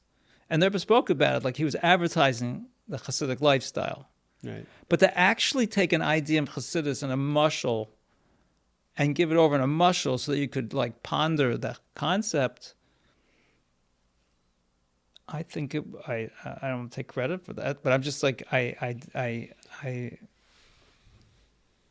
think it was a big chiddush, and I think the Rebbe in fact, here I'll show you something. This is something that the Rebbe. I mean, I did send one of them into the Rebbe, but this was again sometimes, and not always doing that on that level, but this is called Geffen, grapevine, and I took this whole thing from a Yiddish mimer, Geffen Mitzrayim, from the Friedrich Rebbe, and where he says that there's different parts of the grapevine, and they represent different parts of the Yidden, to the Eshkol. And again, it's like whimsical. I took these like miniature people, so I called them like this by here. So I called the wise little people, but it means the Talmid Chachamim. Then you have like this is called like the ones who are at work, like they're working. So that's like the Amaratzim, the Friedrich ever called it. So that's like the leads where they protect. They're like. They come, they learn a shir from the Talmid Chacham, that kind of thing. And then you have the whole branch. They're called the supporters. There's supporters. It's written there somewhere. Supporters of Torah. So the figure of us is they actually hold up the whole thing by providing the material needs and finances for the yeshivas and stuff like that. Then you have this little guy, the kniknuk, which is, you ever see in a grapevine, this like little thing that sort of twirls around. That never really became fruit. It didn't fulfill its potential, and he's calling these people rekim. They're not fulfilling their potential. Mm-hmm. And then he says but we're unified. We're one people. You have to learn the Meyer, and there's other things in there too. So you can really, if you take then time and stuff like that. I mean, it takes a little ingenuity, but you can really. It's basically to just to give a basic thing that people want to go and learn the whole thing, and right. It's just that kind of thing. What's this Pirkei Avos? So Pirkei Avos. So this was a project which I was offered to do, was to do the illustrations for Pirkei Avos. It's like a coffee table book. Now, what's so interesting about this is the commentary. It's not like maybe something, so it's a commentary. But that's what they wanted to do. So what I did was sort of snuck it in, I guess you want to say, is in each chapter I did a full color picture, and then I hired Elio Tauger, so Zangesund, and I explained to him what's going on in the picture with Pirkei Avos, and him with his knowledge, he was able to point out things I couldn't even see in the picture. Just amazing. And he wrote a beautiful, real Chassidus. This is not a Chabad publication. And it's not. They didn't know. And then we just, put him, and I don't know, it's just really cool. My mother passed away that year, and Beshkacha Protus, I had to go up to Albany where they are printing these and sign 2,000 of them. So they put this like gold sticker on it that the first 2,000 were 2,000 autographed copies, by the artist. So, and then they gave me a couple copies, and I'm coming home in the train or whatever. And that night was my mother's yard site, and it's in her memory. Mm-hmm. That was really touching.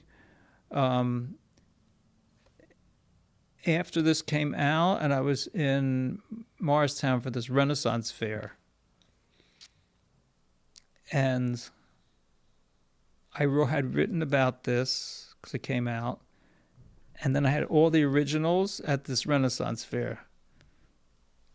These little booths, like, what are you going to sell? Maybe you'll sell some stuff. But I did. It's my yeshiva, and I went. So on Labor Day or something. Anyway, so I was there. I wrote to the Rebbe about the book, came out. I guess I sent a copy in, something like that. Anyway, I'm at the fair, and someone, I think it was Rabbi Volshansky, he comes out, he says, Rabbi Klein or Rabbi called, the Rebbe is $18 for you. They're going to be $18. Like, the Rebbe liked what was going on. And at that thing, some big Gevir who helped support the yeshiva bought the whole originals, all the originals of the book. I probably undersold it like I always did, but it was a big thing, a big thing. Wow. Yeah, but I realized looking back, there was encouraging me with these things, like encouraging me, like just do more. Were there any other interesting heroes about your travels or anything that we didn't cover?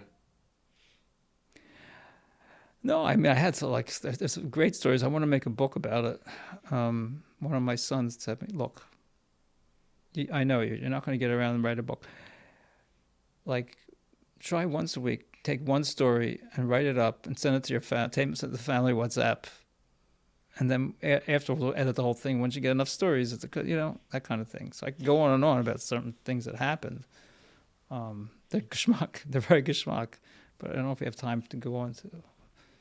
There's a couple, 2 or 3 that I would, but they take time, because they have a storyline.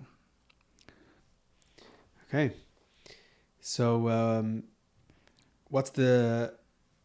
I noticed also that in later years you got into more. They're called murals, like what the things that you do. No, murals happen when they happen. They're big projects. They always take me a lot longer than I would think. I did in the Jewish Children's Museum. Right.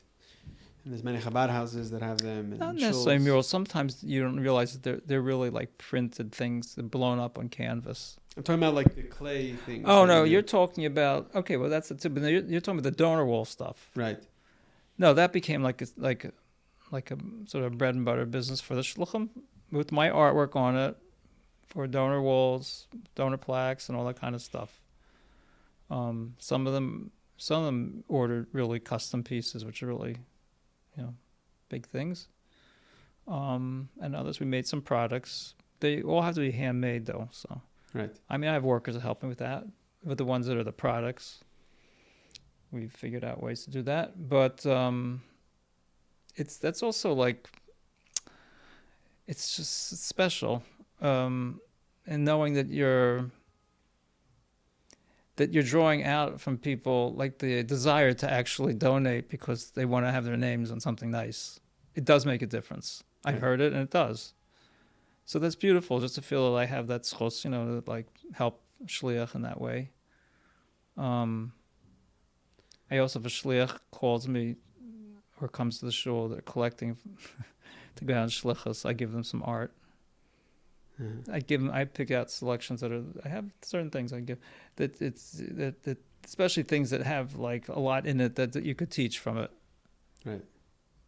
So that's my way of like say Sechem L'Shalom to your post. Shlichus. Yeah. And so I guess you mentioned the Avram Fried interview, but I guess it's there's a similar idea here that the Rebbe told you to use your God-given talents and helped you throughout the way to channel that into Kedusha. So it's like a very unique space. Yeah. But in a very interesting way. It was not...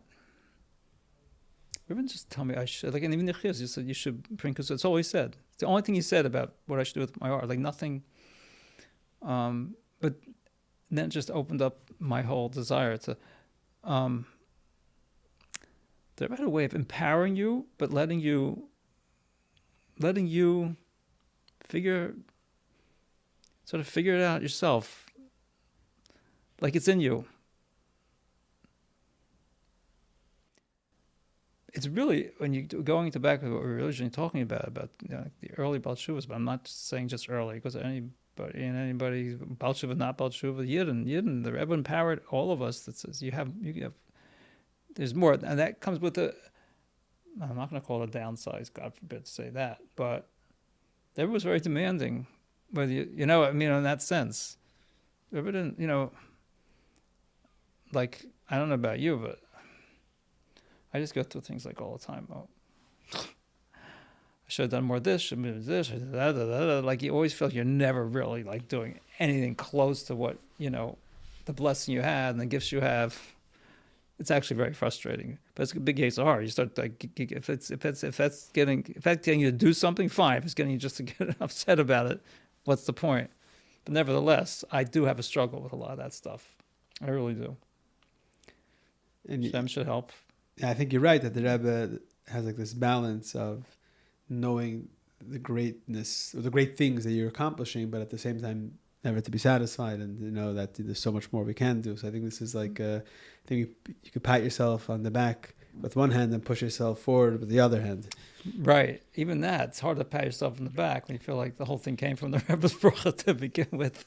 But you have to be honest with yourself. Yes, I could say, yeah, Baruch Hashem, I was given a talent, and I mean, my gosh, what some artists do with their talent, it's just a big schus to have a talent, be able to use it, to be makar of people, or just to give a good feeling about, Chassidic idea. It's a really huge thing. Right. It's just very huge. That's the whole idea of a shliach, that a shliach, it's all the kayach of the mishaleach. Right. But who is he using? He's using a human being that has his own chushim and his own talents and his own... Absolutely. Empowering that person. Yes, you're the shliach and shluchah shel adam kamaisei. Yeah. But you have what to bring to the table. That's why you're the shliach. So and I think you're also an inspiration for other artists, whether it's in art or other types of art, to utilize their talents for spreading Yiddishkeit. Yeah, absolutely. But and even in that, like I feel wanting, like I feel like, did I really give over to artists about things that I learned from the Rebbe, or because I see a lot of art which is like, okay, cool.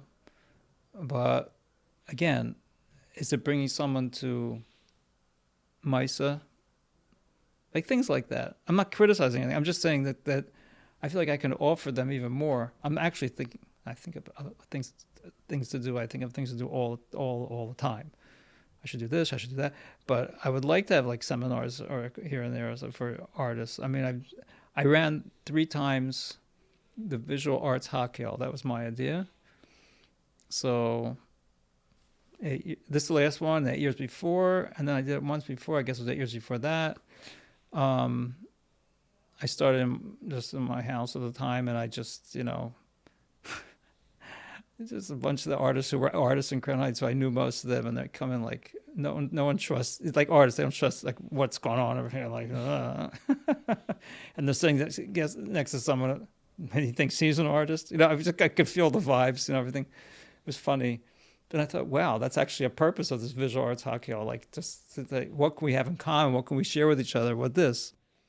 Then it went to a bigger one. I had it in Razag, and then this last one I actually gave it over to Moshe at Spotlight Design to sort of run it more, because it was going on. I just, for just technical reasons, I couldn't really get much of it together, and it was really very nice. And I think most people walked away from that saying, why don't we do this once a month?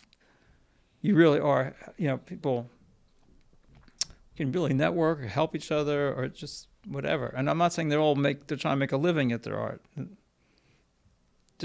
But people are so invested in it for various reasons. Let's use it to the best purpose that we can get out of it, especially as all the stuff I've been speaking about taking ideas and Chassidus and encouraging other artists to do that and do it properly. When I say properly, that because you can do all kinds of things with parables, but you have to have such sensitivity because it's representing a Torah idea. You hear what I'm saying? Yeah. Okay, so I think that's why the Eibishter is going to give you many more years so that you can continue the shlichus and broaden it in a much bigger way than you have done until now. Amen. What's nice is artists don't retire. They don't, generally speaking. Okay. So I So, hope that I take your bracha. I really appreciate it. I hope that this will be inspiring for people who have any kind of talents at all. And that doesn't mean artistic or musical or anything like that, or even creative writing or anything like that. I love listening to speakers, and you can tell when they're creative or they're themselves. They're unique on themselves, and they let that come out and just be who they are. Everybody's different, so it comes out beautiful, like it's just who they are. Their personality, the way they want to, their humor, anything like that, and just have confidence and just do it. All right, just do it. Just do it. Okay, thank you very much. Okay. And Yasher Kayach, really appreciate it. And I'm sure everyone that will listen and watch will really enjoy this conversation. Right. Thank you. Tzlacha.